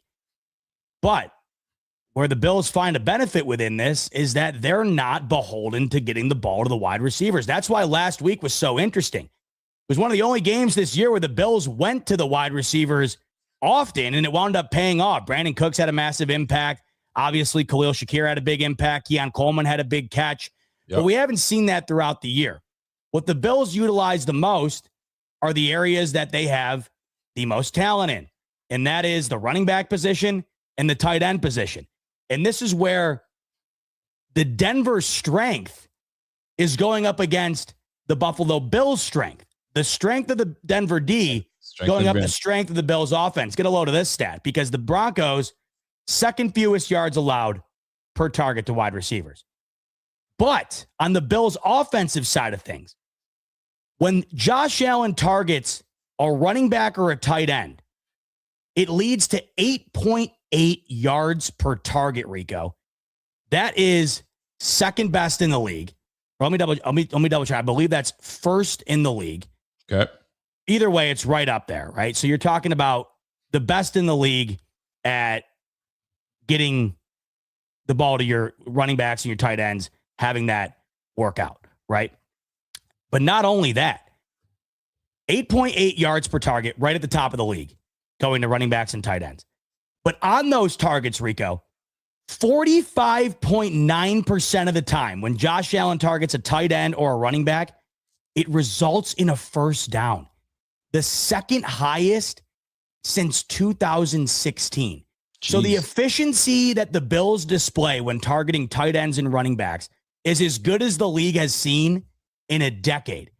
And what's so great about that is it's the exact opposite of where Denver wants to shut you down. If you are reliant on going to your wide receivers to win football games, well, you're going right into the teeth of this Denver defense. But when you're looking at Buffalo's side of things, that's not what they want to do. They want to get the ball to James Cook, and they want to get the ball to Dalton Kincaid and Dawson Knox. And when doing that, nobody's been better in the pass game than this version of the Buffalo Bills in 2025. So once again, much like many games throughout the year, and I think this is why these numbers look the way that they do, Rico, because how often have we said this year, the Bills want to win this football game, James Cook's got to have a monster outing, and the Bills need to incorporate their tight ends. We've said it time and time again. And usually when we've gone into games thinking that was a pivotal aspect, it's paid off. You go into the Bengals game, Hawes, touchdown, Knox, touchdown, Kincaid, touchdown. I said it going into the Jacksonville game. What do you know? Dalton Kincaid, massive touchdown to keep that game alive in the fourth quarter. They'd go on to win. Looking at this game once again, Rico, one of the matchups I find to be pivotal, getting James Cook involved in the pass game, and then when going downfield, Dalton Kincaid and Dawson Knox. I want to see more out of Dalton Kincaid in this game too. He was almost non-existent last week until he caught that touchdown pass. Yep. Want to see more out of Dalton Kincaid in this game, because I find that every time they try and incorporate him or emphasize incorporating him, the offense has success as a result. That's a big portion of it, because I mean we've seen him active the last couple of weeks, but like we haven't seen the true potential of Dalton. I think he's holding back or he can't go 100% because he's really banged up, but he's just gutting it out. So that's probably why you didn't see a whole lot of him. So we want to see a whole lot of him in this game coming up. For me, keys to this game, man, I think it's as simple as this gets. And I don't want to overcomplicate things. I'm bigger than you. I'm going to push you around. I was asking my girl Laura in my show the other day. I asked her, and I asked the chat, does size matter? Z-Bot, does size matter? Not in this household. Right. It's a fair question, right? And so, some folks will say, yes, size absolutely matters. Some say, hey, no, size doesn't matter because you can move around and do certain things. And my girl L Boogie was like, cut the BS, size matters. And I fully agree with my girl L Boogie. Size matters. The size of the O-line going up against the size of the defensive line of the Broncos will matter. Last year, it mattered. It should matter this time again. James Cook ran for 120 yards last year against the Broncos. The Bills outplayed them. They outran them. They out-physicaled them, and that's what they did. Why is anything going to change this time? I get it.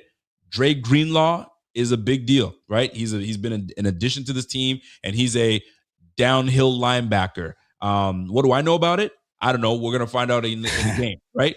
And you have, I believe, Tafunga. Tafunga is a downhill in the box type safety, almost like a bootleg Timu version of Troy Polamalu, but he does good stuff. So they're going to do everything they can to stop the run game. But if I'm bigger than you, there's not a whole lot you can do. You better hope that you can get around a lot of the things that we're going to do, but we're going to run it up your throat all the way down the field. And by the time that we do that, it's going to tenderize you, right? Some of you guys might know what I'm talking about. We're going to make sure that there's a lot of tendernism going on in the middle of that defense. And once they kind of tighten up a little bit, Josh will then have I don't want to say a field day, but he'll be able to pick his moments and do what he does. But the run game is the key to this game. If the Broncos do what the Jags did and was pop us in the mouth before we can even get going, because the Jaguars did a fantastic job at that, we're going to be in trouble. But I don't think it's going to happen. That's a different ball game. Their defense is predicated on teams being down, and they can't pass the ball, so they got to try to run the football. But that's what we do. We do that best, and we're going to get back on track. So that's where our advantage is, pushing these guys all over the place and allowing now defense to tighten up, and now you get your Khalils back there. Now you get your Brandon Cooks right in those intermediate spots. I don't need to go one-on-one all day long with Pat Surtain. I don't need that. I just need to make sure that I'm catching that ball in front of you. If I'm getting 8-9 yards, I'm doing my job, right? Now I'm leaving my quarterback with a 2nd and 1. And you already saw what happened to the Jaguars. 2nd and 1 turned to second, and I'm driving you down the field, and I got my man with the cipher holding up Josh Allen and running into the end zone. Size matters, and you're going to see a lot of that in Denver with these Bills, and I'm hoping that that's the way it goes. And then you can sprinkle in your Keon Coleman's, and then you can sprinkle in your Curtis Samuels. And boy, do we need something for, is it Young Tenda? You know what I'm talking about. So I just need to soften that defense up with the run game, and James Cook has got to be chomping at the bit because they bottled that brother up real good last week. He can't be bottled up again. So this is where the offensive line takes over. So that's one of the big keys to this game, is to continue to get that big old ugly line, those big uglies, to push that line and penetrate and get that run game going. That's what I'm looking forward to. That's one of the big keys on offense. If you're going to the defensive side of the ball, what do you need to see from the defense unless you're looking elsewhere? Well, I want to comment once more on that run game, because James Cook was bottled up last week, but he was the complete opposite of bottled up against these Denver Broncos in the wild card round last year. Now, I know the Broncos add Dre Greenlaw, Hufanga on the back end. Yep. I think Greenlaw adds a presence in the run game here. Maybe it's not the same. I know last year isn't this year. But James Cook in the wild card round a season ago against the Denver Broncos had 23 carries for $120 and a touchdown, averaging over 5 yards per carry. The Bills ran the ball against Denver a season ago 44 times for 210 yards. 44 attempts, Rico, for a hair shy of 5 yards an attempt. So is Dre Greenlaw really that big of an addition to where you are going to eliminate the Bills' ability to run the football in some capacity? Or are you going to be able to shut them down the way Jacksonville just did? I don't think so. That was the emphasis last year. And what did that do? It opened up Josh Allen to have a field day. I mean, in that game, Josh Allen was 20-26 with a quarterback rating of 135, or a passer rating of 135. So you're looking at what the run game allowed them to do. Josh Allen also ran for a ton of yards on them when you're looking at yards per carry. Josh Allen went for nearly 6 yards per carry a season ago against Denver, 8 carries for 46 yards. So once again, I know last year isn't this year, but the emphasis for the Bills offense against Denver a season ago was to pound the rock. They ran it almost 50 times in over 200 yards. I know this Denver defense is one of the best in the league in a variety of different categories, and I know they've added some significant personnel to that side of the ball, but I just don't think you're going to be able to shut down the run game the way Jacksonville just did. And I think you're nailing it. I think the run game will be a far more pivotal aspect of Buffalo's offense in this game as opposed to the wild card round. Do you buy it with this whole one score game business? Right. And I know that that's been a big deal, that the Broncos have won, like, I don't know, like it's like 6 to 7 one score games. And they're pretty much the Kansas City Chiefs of the year before, where one of these one score games are winning it. And then this year, those one score games were no longer one score games. They were losing these games. Sure. Do you feel like that's a factor? Do you think that's a big deal, or is that a flaw where, bro, they're not that nice? Although they got their W's, but they struggle to get their W's. Or are you looking at it, yo, I don't care how they got it. They won the game, and that's all that matters. But there's context to it. You won these games, but it wasn't like you won it. You won these games heavily. You won them coming back from being down or not closing teams out. So what are your thoughts on these one-score games? Does it matter to you? Or are you looking at, hey, man, their record is their record. We got to play them. Or are you looking at the context of these wins? Well, it doesn't matter in this game because this is how both these teams play. I mean, this is the end of the Bills season, or this is the Bills season up until this point. If we go back to the first game played in December, one score game against Cincinnati, one score game against New England, one score game against Cleveland, one score game against the Eagles. You don't count the Jets game, one score game against the Jaguars. So in all games in which the Buffalo Bills started, their last 5 games have all been one score. And the Buffalo Bills won all but one. The Philadelphia Eagles game, where, of course, Josh Allen misses a wide-open 2-point conversion. The Bills are a wide-open 2-point conversion away from winning 5 consecutive one-score games with their starters out on the field. Now, Denver's been making a habit of this all year. Give them credit. Much like the Bills, this Denver team has made a living coming back late in the game. That Giants game earlier in the year was unbelievable. How many points did they score in the fourth quarter? The Denver Broncos scored 33 points in the fourth quarter. They were trailing in that game.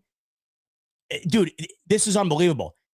They went into the fourth quarter with 0 points and beat the Giants 33-32. They've made a living this year coming back in these crazy one-score second half late games. But this is exactly what the Buffalo Bills have done. They started the year doing that against the Baltimore Ravens. They just did it last week, trailing at the 2-minute warning, come back to win, right? They've done it all year long. The interesting thing about the Broncos, though, they're playing tight games against the cream of the crop, like the Houston Texans and the Kansas City Chiefs. They're also playing nail biters against the Commanders, the Raiders twice, the Jets. So it's weird where, like, they are in a habit of playing that style against everybody. Now, you can make the argument that the Bills did the same against Cleveland, but I don't know. That just, the Cleveland defense is elite. And for some reason, that game felt like they were just trying to avoid Myles Garrett getting the record. It really felt like that way to me. It was almost like they were playing to not get sacked by him, which I didn't like. The Bills did not play very well in that football game. Now, I know Denver's D poses a very similar threat to that of Cleveland's, but all year long, whether they've played the Jets or it's the Houston Texans, it's been very, very close one-score games for these Broncos, and give them credit. They've come out on top in the vast majority of them. You mentioned the Kansas City Chiefs last year. You know, the chickens come home to roost at some point. When you live and die on that type of football, it's like gambling. Like if you are playing roulette and the wheel's hot, I mean, Reds hit 10 times in a row, it just eventually there's going to be that streak of black, right? You can't live on just winning that style nonstop. The Chiefs had a complete correction back to the mean this year where they couldn't win a game that was a one-score game, where last year they couldn't lose one, right? Now, in this particular game, because both teams play this style so frequently, I think the one thing it tells you is that it's awfully likely that that's exactly what's going to happen. It's going to come down to that. And then once again, I remind you, what quarterback are you taking in that situation? Are you taking the quarterback that is the reigning MVP and is on his 6th consecutive playoff streak here of winning at least one game prior? Or are you taking the guy in his second ever playoff start? And I think that's why once again, the quarterback situation in this game matters so much. But when we're talking about just the one-score aspect of this, Rico, I don't think there's an advantage on either side because this is how both these teams have played all year long. I'm looking at the Broncos defense. More specifically their run defense. Actually, I'll look at both their pass defense and their run defense. So was looking at what they did last year, because a lot of the same roster, someone's coming back, except for a few tweaks in here. We mentioned both defenders that are on the new defenders that are on the Broncos now in Greenlaw and I think it's Tafunga. I think his last name is. But anyway, Yep. Last year defending the run, in 2024, 1,600 yards given up, 3.9 yards a pop, and they were giving up 96 yards a game, and they gave up 10 touchdowns. That was in 2024. This year, I was like, did they improve that much with those two players? Because you had me thinking, okay, those two players, how much more did they really improve? Well, same run defense. They're less than 100, less than 500 yards difference in terms of rush defense.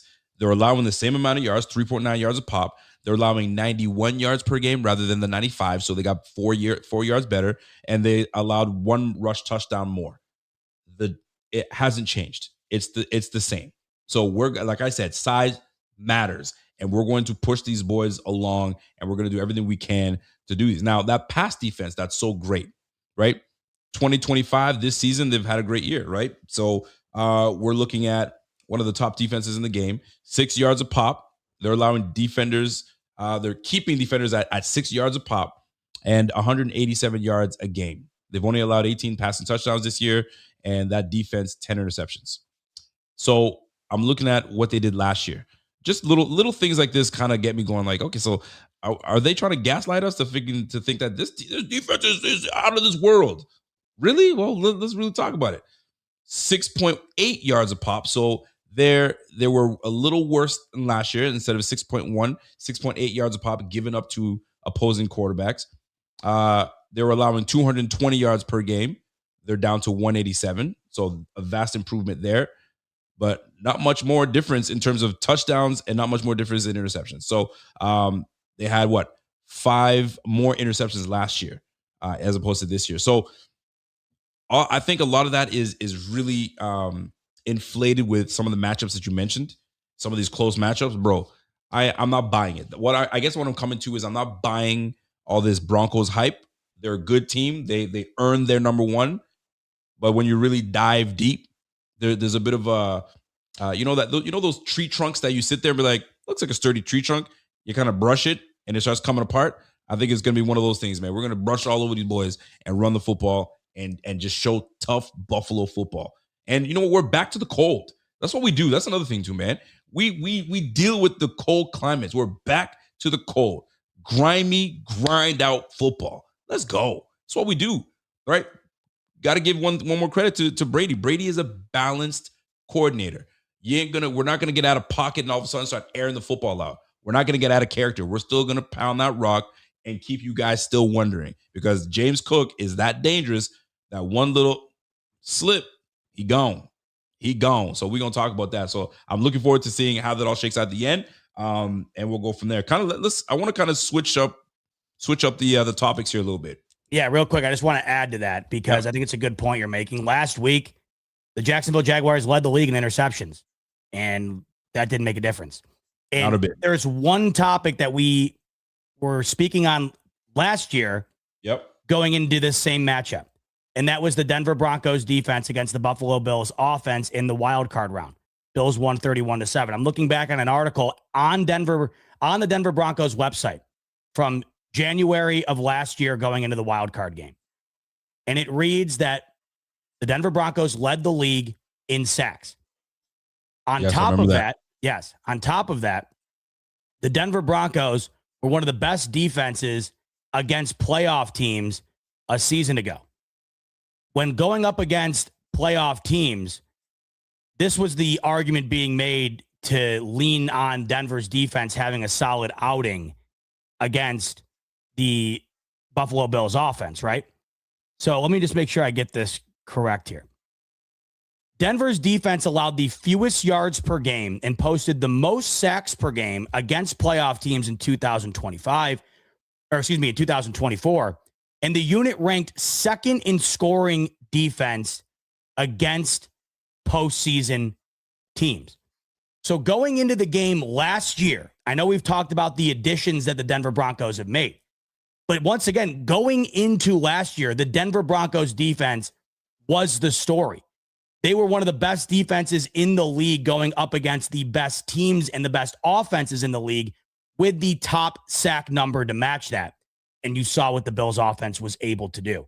Once again, that's the story going into this game, Rico. The question is now, will the Bills be able to do what they were able to do last year? And I think they'll be right back on track. And let's not forget, I think most Bills fans are thinking this. I don't think it's necessarily about what this Broncos offense is going to do to the Bills, because there's not this juggernaut offense. I know they have a very good offensive coordinator in PAYTON, but it's not a juggernaut offense. It's not like who's running the football? RJ Harvey, fine running back, but he's not Derrick Henry. He's not LaDainian Tomlinson. Like, he's not them. He's not one of them ones. All right, that's number one. It's really about this offense versus that defense. And if we do what we're supposed to do defensively and hold them in check, we should have this game in check early. And I don't say we should be waxing them early, but there should be a tempo that kind of gives you know how there's when you're watching the game and you're seeing it and the score may be close, but one team looks like they're dominating more than the other. I want it to look like that, where the team that is the best team they're just taking their time before they really figure things out. These teams both, like you said earlier, you alluded to it, they adjust well in the second half. This is going to be the who can do more in the first and not have to make crazy adjustments in the second to hold on to it. Do not let Bo Nix get this comeback situation going. Handle these guys in check, and we should be good to go. Only 2 running backs, by the way, went for over 100 yards on Denver this year, but one of them is the most similar to James Cook of the bunch that they played, and that's Jonathan Taylor. And he had 165 yards on him earlier in the season. The only other one, believe it or not, was I think it was Cam Scadaboo. Scadaboo? Yeah, if I'm not mistaken. So they've done a real solid job at keeping running backs. Yep. Yeah, but Jonathan Taylor, I think if you're talking about or excuse me, it wasn't Cam Scadaboo. Who was it? Their other running back there. Whatever. Regardless, I think the one running back you would look at. Stacy. Yeah. Of the groups of the running backs in which they played, I think the most comparable to Cook would be Jonathan Taylor, and he went off. But that to me is such a pivotal aspect, and we'll know early on whether or not the Bills are going to be able to run it or not. I think you could tell last week, right off the bat, like it wasn't gonna be an easy outing. Like you can usually tell early what it's going to look like. I was looking at this pretty cool stat. They were looking at highest quarterback ratings under pressure. And they're looking at the last 10 postseasons. In 2021, Matthew Stafford, and he had a 137.5 passer rating under pressure. The opponent was the Tampa Bay Bucks. Pat Mahomes in 2021 versus the Buffalo Bills, 129.5. Pat Mahomes again against the Cincinnati Bengals, 114.6. These are the last 10 postseasons, by the way. Josh Allen, he faced a tremendous amount of pressure against the Jacksonville Jaguars, had a 114.6 going under pressure. Bro, this guy, it's got to happen. The amount of sacks that these guys generate and pressure these guys generate, it's like he revels in that pressure. So pressure against the Jacksonville Jaguars, I live in the pressure. So this is going to be him against the Denver Broncos. It's not like I faced a cakewalk of a team and I don't know what I'm going to be facing. You just faced it. So now you're already on that track to understand what to take on these Broncos. So man, listen, man, all this chat we're doing.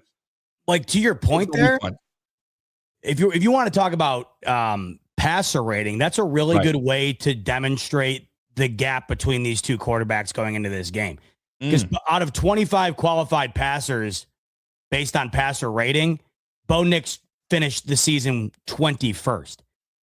Bo Nix had 3 games this season with 100+ rate. Josh Allen had 10. So if you're just looking at the passer rating alone from this season, it's one of the good ways to indicate the difference between the level of play at the most important position going into this one. Oh man, there's no question. By the way, Josh Allen's career passer rating in regular season 94.4. Passer rating in the playoffs, by the way, 102.4. The guy goes up almost 10 ticks. Okay. Crazy. Completion percentage goes from 64 in the regular season to 66.7 in playoffs. TD percentage, 5.4 in the regular season, 5.3 in playoffs. Interception percentage, this is the big one, 2.3% in the regular season, 0.8 in the playoffs. 272 yards total yards to 309 total yards in the playoffs. Dude, this guy, he just turns it up a notch. So that's exactly what I'm looking forward to the Broncos. And I mean, there's underlying stories too. Hey, your GM had an opportunity, I think we alluded to that, to draft me. And you didn't. So this is my opportunity. I think he said it was his biggest regret ever. John Elway said that. He still talks about that. Can you imagine your Bo Nix? and you're sitting there going, but I'm right here. I'm right here, coach. Shut your ass up. That's the guy I wanted. Make sure you make me look good. And right now, Josh has got to go in there and handle business. You got my girl wearing a Broncos jersey. You trying to punk me? And now you got the GM is talking about he regrets not drafting me. Bro, I got to make you feel it. I got to make you feel it. So I'm hoping that Josh comes through like he normally does. Playoff Josh comes in. The proof is in the pudding. You saw the uptick in his performance. Looking forward to that. Speaking the pudding too, by the way. Trey Wingo just tweeted this out earlier today. We've talked about Josh Allen not turning it over the last 6 games. Yep. He's the only quarterback in playoff history to not turn the ball over in 6 straight postseason starts. 16 touchdown to 0 turnover rate, or 16 touchdown to 0 turnover ratio in that span. Unbelievable. I hate those. That's like a jinx. People were saying that last week going into the Jags game. You know, like I knocked on wood all week. I've been doing it all week here too, because I hear you. By the way, Josh Allen in the playoffs, 6-1 in the wildcard road. We talked about that earlier. On other games on the road, 2-5. Mm-hmm. Wild card, he's on the money. 2-5 on the road when it comes to other games, other rounds. So something to pay attention to. So I'm hoping that we can disguise that. But the games on the road, when it's not, obviously when he's on the road, he's 2-5, 233 yards a game, as opposed to in the wild card, 285. His interception to touchdown, 10-2 on the road when he's 2-5, 16-2 in the wild card. So there's a dramatic drop when he's on the road, divisional / AFC championship game. So wild card, pressure's on. I think he gets it. He knows what he's supposed to do. This is where we need the whole squad to come through, but Josh got to lead the way. So little tidbits here and there. It's always fun to kind of bring them up. So we understand. I mean, I think we all understand the pressures of the game. Speaking of the pressures of the game, I need to ask you this because I'm passionate about this. I wholeheartedly, absolutely hate postseason coaching interviews. I hate it. I don't like it. The NFL should absolutely ban all these interviews that are happening with guys that are already on teams.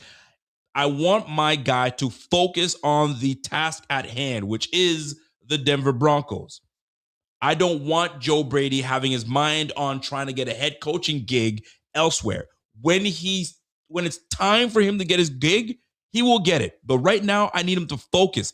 I need him to cut the BS, and not just Joe Brady, but all coaches. Bro, every last one of them should take a stand and be like, no, I'm doing something.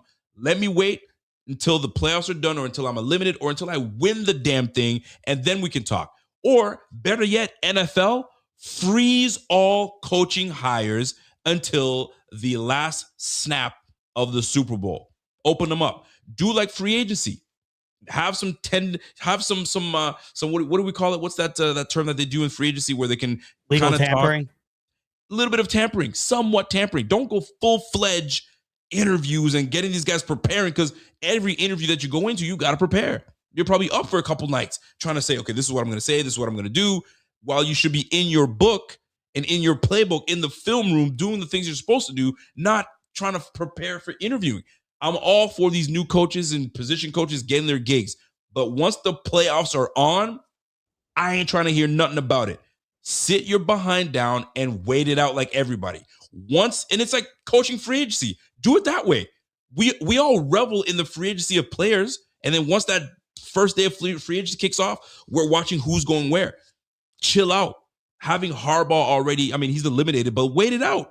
Wait it out until it's all done, because who knows? There could be a dark horse that comes out there and you ask for an interview for Mike McDaniel, and Mike McDaniel ends up being the right guy for the Giants job and not Harbaugh. I just think it's poor. It's in poor taste. Knock it off with these interviews in the playoffs. I can't stress that enough. It's just a bad, poor taste. Let the playoffs play out. Once the season's done, go crazy, go ham. But until then, coaches should be focused on their task at hand, and that's winning for their football team. What are your thoughts? No notes. I mean, I'll just hit the double tap, emphasize on everything you just said there. It's ridiculous, and it's also a very prominent problem in college football.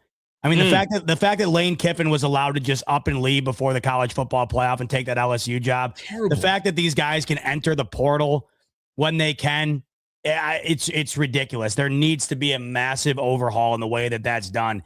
You work all year long to get to this point. And like you mentioned, like the NFL is so buttoned up in the way that they do things. There's a set period of time for tampering, for free agency, the draft, obviously. There's all these set blocks of time. But then when you get to this point of the year, it's a free-for-all in trying to hire a head coach. And now when you enter a year like now, where you have 9 openings or whatever it is and counting, there's so many opportunities that means there's far more interviews being conducted. So you're interviewing guys maybe that wouldn't even be interviewed in a different year where there's a far less amount of openings. So I find it to be ridiculous. It's absolutely stupid, and you're dead on. You should be allowed, the day after the Super Bowl concludes should be the opening window of when you are allowed to hire a new head coach. And the NFL is all about ratings. It's all about, you know what I'm saying, having a Monday Night Football game of the Texans and Pittsburgh Steelers, giving other teams less time to prepare. Horseshit. But they do it so they can get ratings. So how many, you're going to get ratings, man. Coaching carousel all over the place. Who's going where? Who's got the openings? Bro, that would be the best thing for the NFL. But these boys want to just do this nonsense that goes down now. Bro, Super Bowl is Super Bowl time. Let that happen and let it go. So that's such a great point, by the way, because the day after the Super Bowl is so depressing because the season's over. What better way to bring people right back in than having that be the day that the coaching window opens and you're getting a ton of crazy news like you do during free agency? It's a great idea. It's the best idea. I just can't, like, look, picture that you were the freaking Arizona Cardinals. And you're like, man, could we get Mike McDaniel? Like, dude, that'd be crazy. Put Mike McDaniel with whoever is going to be the quarterback for the team. That's a whole nother mess, by the way, the Arizona Cardinals. But anyway, get Mike McDaniel up here, and then we can try to get this guy and maybe Flores. Oh, man, okay, we got to wait till the Super Bowl is over. I'm going to watch Super Bowl. Bro, it's right there. It's right there for you. These guys are talking about, let's go play some touch football. Boy, knock it off. Totally agree. Cut it all the way out. That's the way I'm looking at it. Got some more for you.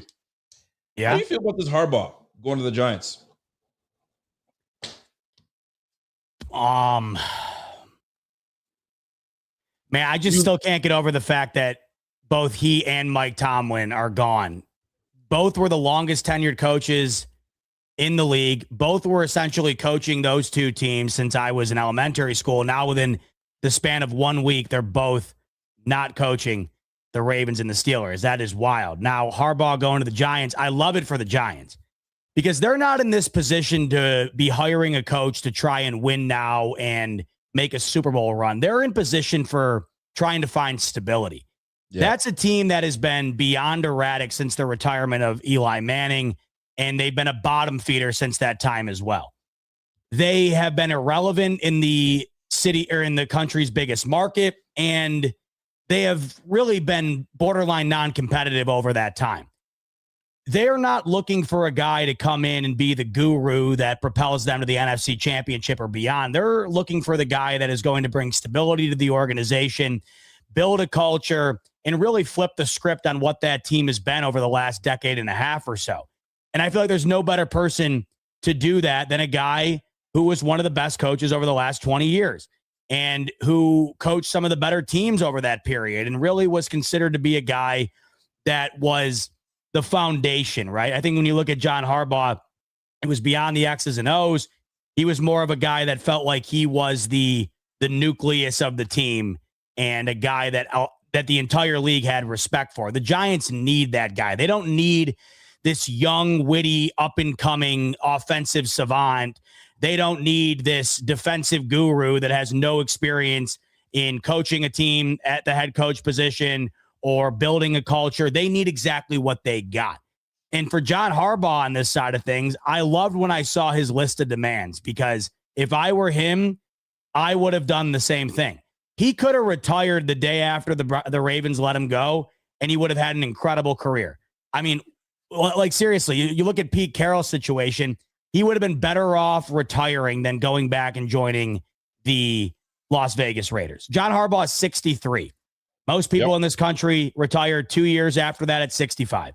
He could have hung it up with a Super Bowl title and a couple of great teams throughout his run and a couple of, really, really solid season, or more than a couple of solid seasons. Really, the Ravens have been one of the more respectable organizations in my entire life. They've been competitive my entire life, and John Harbaugh has been the coach of that team essentially my entire life. So when I saw his list of demands, I loved it because it told me two things if I were him. You loved it? Yeah, because you either meet those demands or I'll just retire. I'm not 46 years old with 20 plus years of coaching still left under my belt. I'm 63 with a pretty damn solid resume to hang my hat on and go off into the sunset. They're reportedly paying him $100 million. Good for him. You're staying on the East Coast, not that far of a move from Baltimore. There's really not a whole lot of expectation. Think about the amount of expectation that was levied upon him every single year coaching Lamar Jackson and that team. I mean, think about the pressure he went into every season with. We deal with it here in Buffalo. Think of what McDermott deals with every single season being the coach of Josh Allen and being in that window.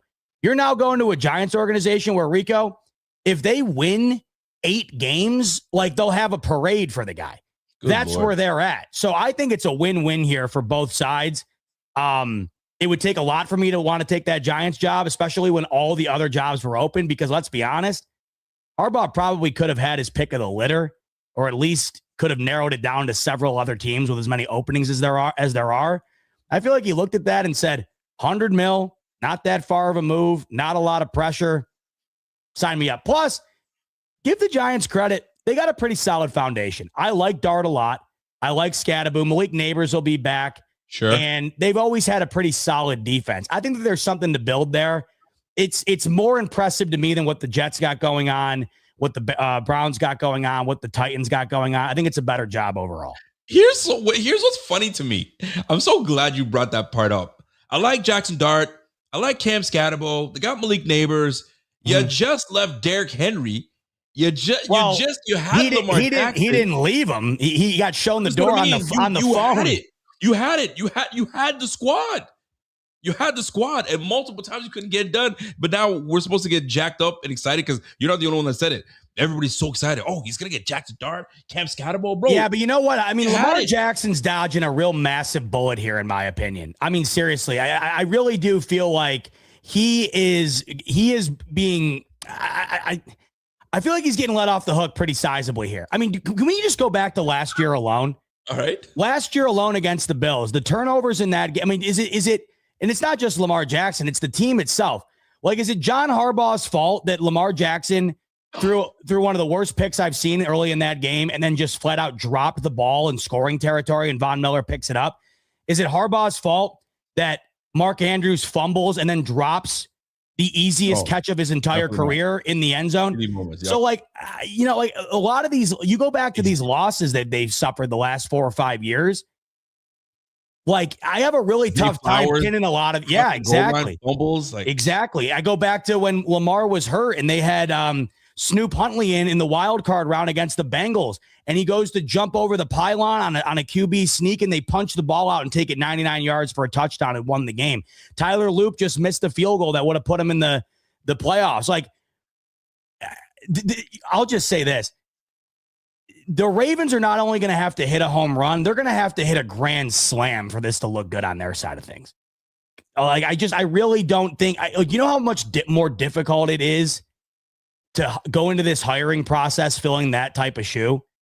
Oh, yeah. Like, the Steelers are in the same boat, but the difference is the Steelers situation, it kind of seemed like Tomlin kind of was the one that initiated it and walked. That wasn't the case in Baltimore. I just think it's fascinating. I mean, I hope he does really well where he's at. I'm just like, Bro, I'm not trying to get excited about no damn Cam Scatterbo and all these boys when you had it. Well, you'll get excited. You You'll get excited about 100 M's, Rico. That's what you'll get excited about. You ain't lying about that. You ain't lying about that. Yeah. Here's the thing. Here could be. I'm reading. I don't want to say I'm hearing, but Dable to the Eagles would be something. Could you imagine Dable with the Eagles with guys he's already coached? Right? He had OC. You're talking about? What's that, buddy? For OC, you're talking about? For absolute OC. That would be something, man. Because like think about it. And I saw this. I can't take credit for this guy. I saw this guy talking about it on Instagram, and it was fascinating to me. Dable gets back his boy Saquon Barkley. Mm-hmm. Dable gets back to coaching Devontae Smith when he was back at Alabama. He was on that roster. I think he was a freshman that year. He gets back to coaching Mr. Rico Suave himself and Jalen Hurts. Bro, you get that Eagles will be right back on track. You put Dable and they don't move AJ Brown because it doesn't seem like they're moving AJ Brown anytime soon. You don't get rid of special players. Howie Roseman gets it. Unless it's just talk for, hey, if you want them, you're gonna have to pay up. Who knows? But I look at that, I'm looking at all these coaching possibilities. I'm like, man, that is gonna be something. So interesting to say the least. And we were talking about like Giants, and then I started thinking about Eagles. But this whole coaching, putting a button in this whole thing, it becomes very interesting and fascinating. But Harbaugh, $100 million, how do you say no? Big market, but you better win. You go to a big market like that, you better win. Because New Yorkers or New Jersey folks, they don't play around, man. They want a winning squad. They haven't had a winning squad in a long time, but they want a winning squad. They got to get that. So yeah, that's the thing. They can want whatever they want, but it has been so bad in East Rutherford on both sides of the stadium that they'll get what they get. They will get what they get at this point. You'll get what you get. That's why I just said, like, if you win 8 games, like you win 8 games in Baltimore, you get fired. You win 8 games in New York, and you know they're building a statue. So you're in a far better spot right now. I mean, the relief alone has got to feel so nice. Oh, it's great. You know, it's got to feel so nice showing up to the facility saying, if I just go 500 or better, they'll literally kiss my feet.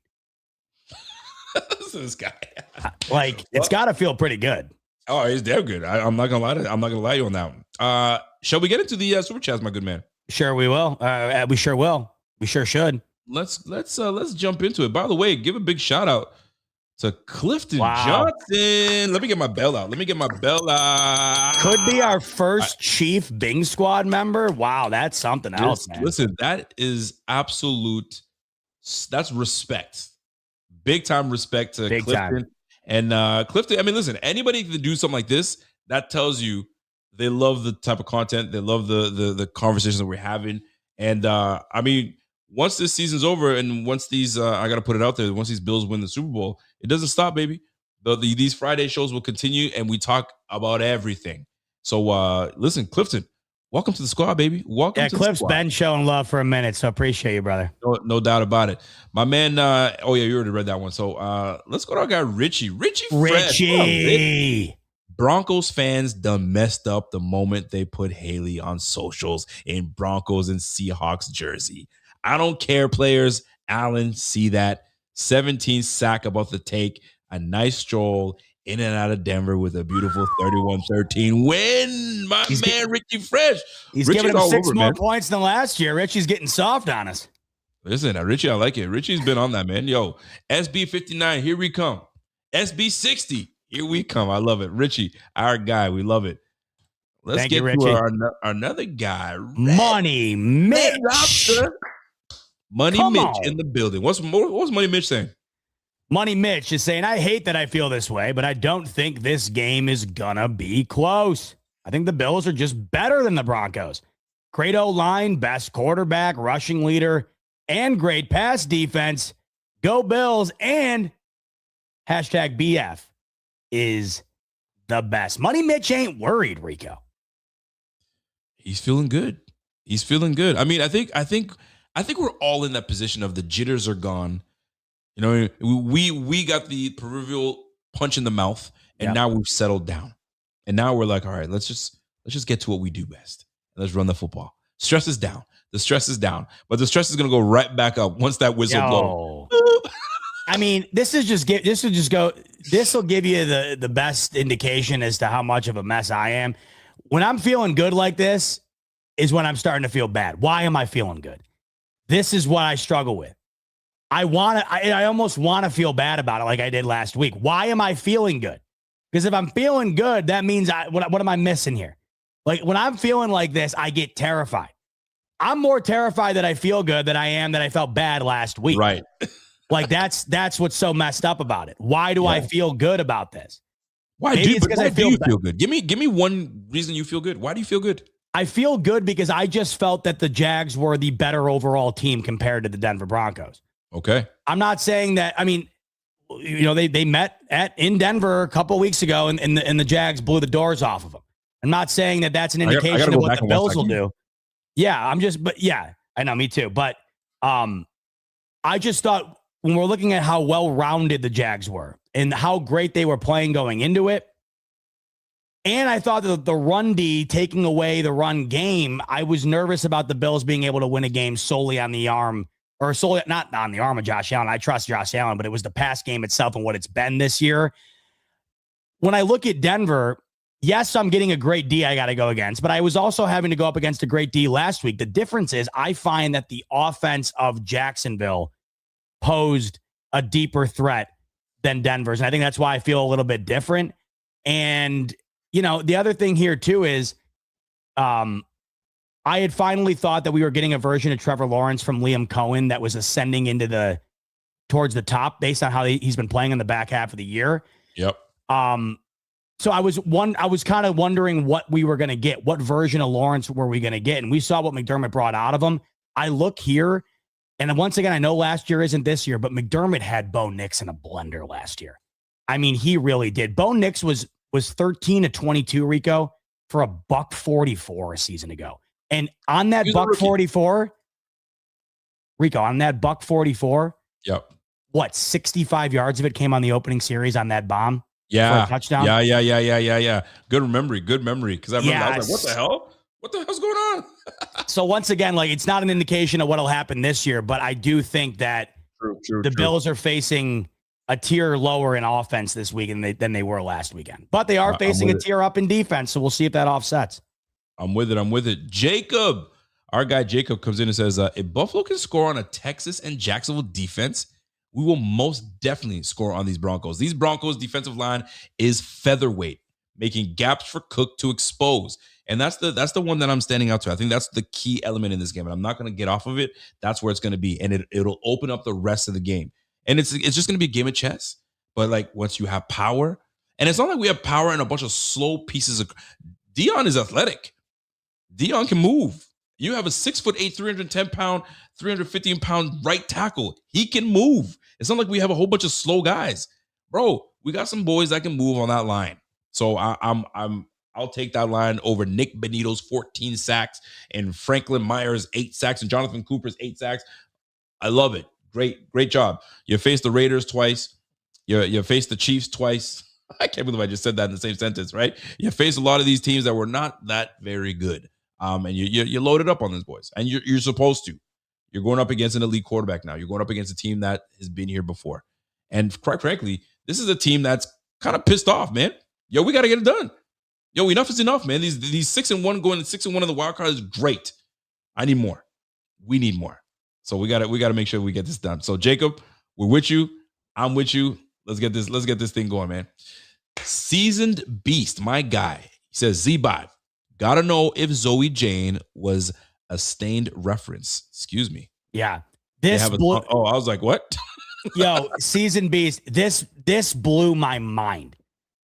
I could not believe this when I discovered it. And I don't know if it was you that commented. The only reason I knew this song existed was somebody commented it on our YouTube comments. I don't know if it was you. Maybe it was. If not, it was somebody else. Probably was. But I was scrolling through the YouTube comment section and someone asked me the same question. It has to be you, I would imagine. And I had absolutely no clue that the band Stained has a song called Zoe Jane, which is the name of my daughter, that is about the lead singer singing to his daughter. And that blew my mind when I saw it. I literally had chills go down my body because I got, what are the odds of that? We just went with Zoe Jane because we like the way it sounds. Zoe Jane, Zoe Jane. It's just, we like the name where you can say the middle name with the first name nice and easy. Yeah. And it's all the same syllables. First name, last name, and middle name are all 4 letters, all flow nicely. Yep. So that's just we just kind of went with it. We didn't even know what the middle name was going to be until like a day or two before, to be honest with you. When we saw that song existed, not only was it crazy to see the song existed, but the fact that the song was about the lead singer and his daughter blew my mind. Plus, I love Stain. Like I'm a fan of Stain. So the fact I didn't know that song exists, like the whole thing was crazy to me to find that out. Crazy. Is Stain is that the hip hop group from the 90s? That is not. It would be actually the exact opposite. You might know the song. It's been a while since I first saw you. And that's everything I can remember is effed up as it all may seem. That's Stained right there. And then there's another song that's So Far Away, another Stained song, right? Where's the Jay-Z remix come in? No, that's Linkin Park. Oh, there you go. Linkin Park's the Jay-Z remix. But anyway, I was stunned, man. That's pretty cool, man. Zoe Jane. So you guys are blasting that in the house now, man. I know. Well, we already got our wedding song, or her wedding song picked out 40 years from now, should she decide to do that. There you go. But there you go. Yeah. Love every bit of it.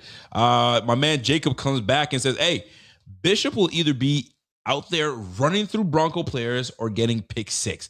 Not overhyping anything. That's just what he does. He's that good. Bro, did you see Parker Washington when he went down wobbly after he kind of concussed? I don't know if you saw that clip. There's a clip. Yeah. Do you know who he smacked? Cole Bishop. Dude, that guy, he's got to be the hardest hitting guy on the team. Bro, Cole Bishop, and it looked like a little love tap, just kind of I'm here. And then Buddy was like, whoa, got the old jello legs and went down. And I was like, golly, man, Cole Bishop not playing around. Him and Milano, I'd honestly maybe rather get hit by a car than get tackled by them. Those boys don't play around, man. Those boys don't play around. What's Scotty Dub saying? Scotty's saying, as a Chiefs fan, wow, welcome in, gang. Loving this. Scotty, as a Chiefs fan, this will be the first time in a long time I will be rooting for the Bills. Beat the Donkeys. Go Bills. See, as we were talking about earlier, there's something about the bitterness of a division rival. And the Chiefs should have no ill will against Buffalo. In the biggest moments, they've beaten them every time. So we appreciate having you aboard, Scotty, going up against these Broncos. It makes you question yourself, though, Rico. Say the AFC Championship this year. Say the Bills were in the Chiefs' shoes, didn't make it. And say the AFC Championship is the Kansas City Chiefs and the New England Patriots. Where does your allegiance lie? Oh, man. Sadly, I'd have to say the Kansas City Chiefs. Have to say the Kansas City. I'll tell you why. And I think you and I might be on the same page. I just can't have second-year quarterback Drake May with a Super Bowl over Josh Allen. Plus potentially an MVP. No. Not on my watch. Not ever. I'd rather give it to Pat Mahomes again because he's done that before. It's the norm. Have another, right? It's like Tom Brady. What's you got 4? What's 5? What's 6? What's 7? Yeah. At least it's in your grasp. But to give it to Drake May, no, sir. We won't have that. And that's why Josh needs to get one before Lamar. He needs to get one before all these other guys. I think he's due. Josh is due. I don't want to see Sam Darnold get one. I just don't. I wouldn't hate that. That wouldn't bug me. I don't want to see Brock Purdy get one. I just don't. Well, so you just don't want to see anybody with 17 then. And then I agree with you. I need my 17 getting it. If 17 doesn't get it. You know what I'd hate to see? Is Stroud win one off the back of that defense. Oh, my gosh. I would hate that. Dude, he just fumbled it 5 times the other day, and his defense outscored the Pittsburgh offense. You are absolutely freaking right. If he gets one on the back, I might as well call you freaking Tampa Bay quarterback Dilfer. Not even Dilfer. Was it not Tampa Bay? Brad. No, Dilfer was with Baltimore when they won. I'm talking about Brad Johnson. Was it Brad Johnson? With Tampa. No. Brad something. Somebody help me out. When the Tampa Bay Bucks with Gruden won it. I was like, man, I ain't trying to have that. It was Brad Johnson. You're right. You were Brad right. Johnson, bro. Brad Johnson, bro. He be winning like, and I don't mind Brad Johnson. That's the comp for me. Former Bill. That Tampa Bay Bucks defense was legit. Brad Johnson, get out of here, man. I ain't trying to have that. There's a funny story. You probably have heard it already. It's on YouTube where Gruden. Boy, could you imagine if Gruden wants to come back and coach? And I love that guy. I would hire him in I would hire him in like a culture role in a second. 100%. I just love that guy. So, there's a clip of him today, by the way. He was at the airport and he runs into like this Division III college, Division III collegiate volleyball team. And the way he's interacting with this guy, it's like, dude, how could you hate this guy? How could you not like this guy? Listen to this story. He becomes a coach for the Tampa Bay Bucks. And he's been setting the tone. He goes, we're going to run it down their throats on the defense all practice long. Hey, defense, we're running the football all game long. We're going to set the tone. So defense is getting ready for it. He goes to Brad Johnson, bro, throw that flat. And I want you to do it. He goes, what? He goes, throw the flat. He throws the flat. Running back goes for a touchdown. Defense is pissed. Warren Sapp, all those big words. They're like, what the f-? So that it set the tone for the rest of the year. He goes, that's what I want. I want psychos. I was like, you bring that to any team, bro? Like, it's a shame what happened to him in the Raiders. I don't know what that whole freaking fiasco was. This guy's got to be a coach again. He's got to be a coach again. He is the definition of a football guy. Hell yeah, like, man. He is football. John Gruden is football. And he don't play no games, man. No games. Love it. All right, let's go to our guy, Richie. Richie says, yo, hot take. Trubisky in game in the fourth quarter in a good way. Hey, just like last year, Richie. If we got Josh Allen putting the old ball cap on, I wouldn't hate it. We wouldn't hate it. Wouldn't hate it. Get right. What up, Get Right? What's Get Right saying? Get Right. Saying the only way we lose is we beat ourselves. Penalties and turnovers. Other than that, it is a lock. Gee, everybody's feeling this game. I like it. It's kind of scaring me, Rico. It's kind of scaring me. Get Right's also saying, P.S. I made a statement comparing our defense to Lisa Ann after the Dolphins. Hell, has Rico ever investigated into who that is? I don't know, but Get Right. That was an all time. That was an all time. I'm sitting here not knowing Lisa Ann. What's that? You're like, what? That was a top moment. Like if we have to go and do the top 10 highlight reel at some point when it's all said and done, that's making the list. Money, Mitch. Bot, yes, me feeling good makes me sick to my stomach with anxiety. Yeah, see, we can't have anything, Money Mitch. We can't have nice things. When it's bad, it's bad. When it's good, it's bad. I mean, what are we doing? But we can't help it. We can't help it. We're sick. But I'm intrigued at the amount of people that are like, we got this. We got this. I think it's just because it's just we know the reason why. Josh Allen just gave us the reason on Sunday. Everybody saw that and they're saying, listen, like, go do it again. Richie. Dude. He's going to be on with Pierre, by the way, tomorrow. Ooh, Pierre I like was that. Lit last week. He's going to be lit tomorrow. You're damn right he is, Richie. No question about it. Bro, before we get out of here, I was on with Thigh Dog on Wednesday, and we were just chatting. We were talking about injuries, and we were talking about the Josh Allen injury. Did you have a chance to really look at how bad that could have been? Yeah, I mean, it's amazing to this day. Yeah, I said to you're talking about the Texans game? No, I'm talking about the recent game that sure. Bent up a little bit. He was in an awkward position. That could have I was even telling Jenna about it. And I was like, man, we were this close to not having a quarterback and having Trubisky. And then now Josh having to miss some time. And then I started to marvel at how freaking built for tough this guy is. It's unbelievable. Like what he overcame in that game.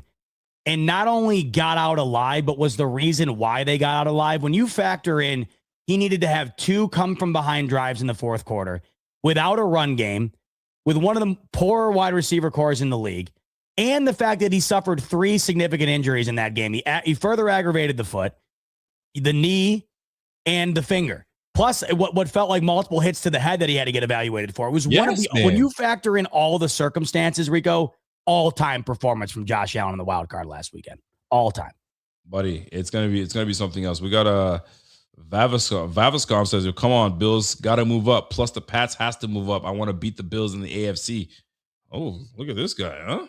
All right. Hey, listen, I wouldn't hate it. That would mean we're both playing for the right to move on to Super Bowl 60. Absolutely. So I wouldn't hate it. Listen, we know this weekend's going to be absolutely jam-packed with excitement. Make it that much more exciting with a sleeper slip. Rico, I built mine, and I know you're telling me. We got Josh Allen more than 1.5 pass TDs. We got Dalton Kincaid more than 36.5 receiving yards. We think that's going to be a pivotal aspect of this game. Bo Nix, less than 1.5 pass TDs. RJ Harvey, less than 50.5 rush yards. How do you feel about that RJ Harvey? I gotta ask you that. How do you feel about that RJ Harvey? Listen, they wish that they had J.K. Dobbins healthy right now, and they just don't. So now they're going to have to rely on RJ Harvey, who goes into this one with 540 yards on 146 attempts. So he's less than 4 yards an attempt here, Rico. This isn't a run game that's coming into this game with the capabilities, at least, I mean, as of right now. We'll see if they find a way to rewrite the script, but this isn't a run game you look at going into this one that you think is going to be able to fully take advantage of that Bills run defense. This is why I think there's another advantageous element to this game towards Buffalo. Last week, I thought ETN was going to be able to do that, and it really wasn't a factor for Liam Cohen. They were running the ball well, Rico. They were running the ball exceptionally well. 14 total carries between him and Bashal, too, and I didn't understand it. So we'll see if they go more for Harvey, but I don't think so. That's what I got right there. You can tell that, or, of course, create your own. Link in the description below. Click that and sign up for Sleeper. Once you do, you will immediately get a free $20 entry. You can use that on the Bills-Broncos game, any of the games in the divisional round, and, of course, NBA, NHL, you name it, it's all on Sleeper. Once you use that free $20 entry, use the promo code on your screen, BF25, and that will get you a 100% match up to $100 on your first deposit. Terms and conditions apply. See Sleeper Terms of Use for details. Currently available in over 25 states. Check out Sleeper via the link in the description below. Rico, 2 hours, 11 minutes in the books. What do you got for the folks before we sign off? What do we got for the folks? Bro, kill or be killed. That's it. It's kill or be killed tomorrow, 4 p.m. Got to get it done. These boys traveled. Some folks are talking about, man, we should have traveled a little sooner. Some folks are saying, hey, man, when you're a warrior, it don't matter where you bring you got to bring your warrior mentality to the battlefield. I don't care. It's that's the time you want me to. Let me prepare my guys first. Now we're ready to go. We got one more game to go before we move on to the next. One game at a time. That's how I say it. 3 more in total. 2 more before we really got to get dialed in. But we got to get this one right now. This is the one tomorrow. A lot of guys feel good. Bot feels sick. I don't know how I feel just yet, but I'm on the side that feels pretty damn good. Bot, how you feeling? We'll be bringing that warrior mentality like the Bills will be tomorrow your way on the pregame show. So make sure you get some sleep tonight. You're going to need it. 3:30 p.m. Eastern tomorrow.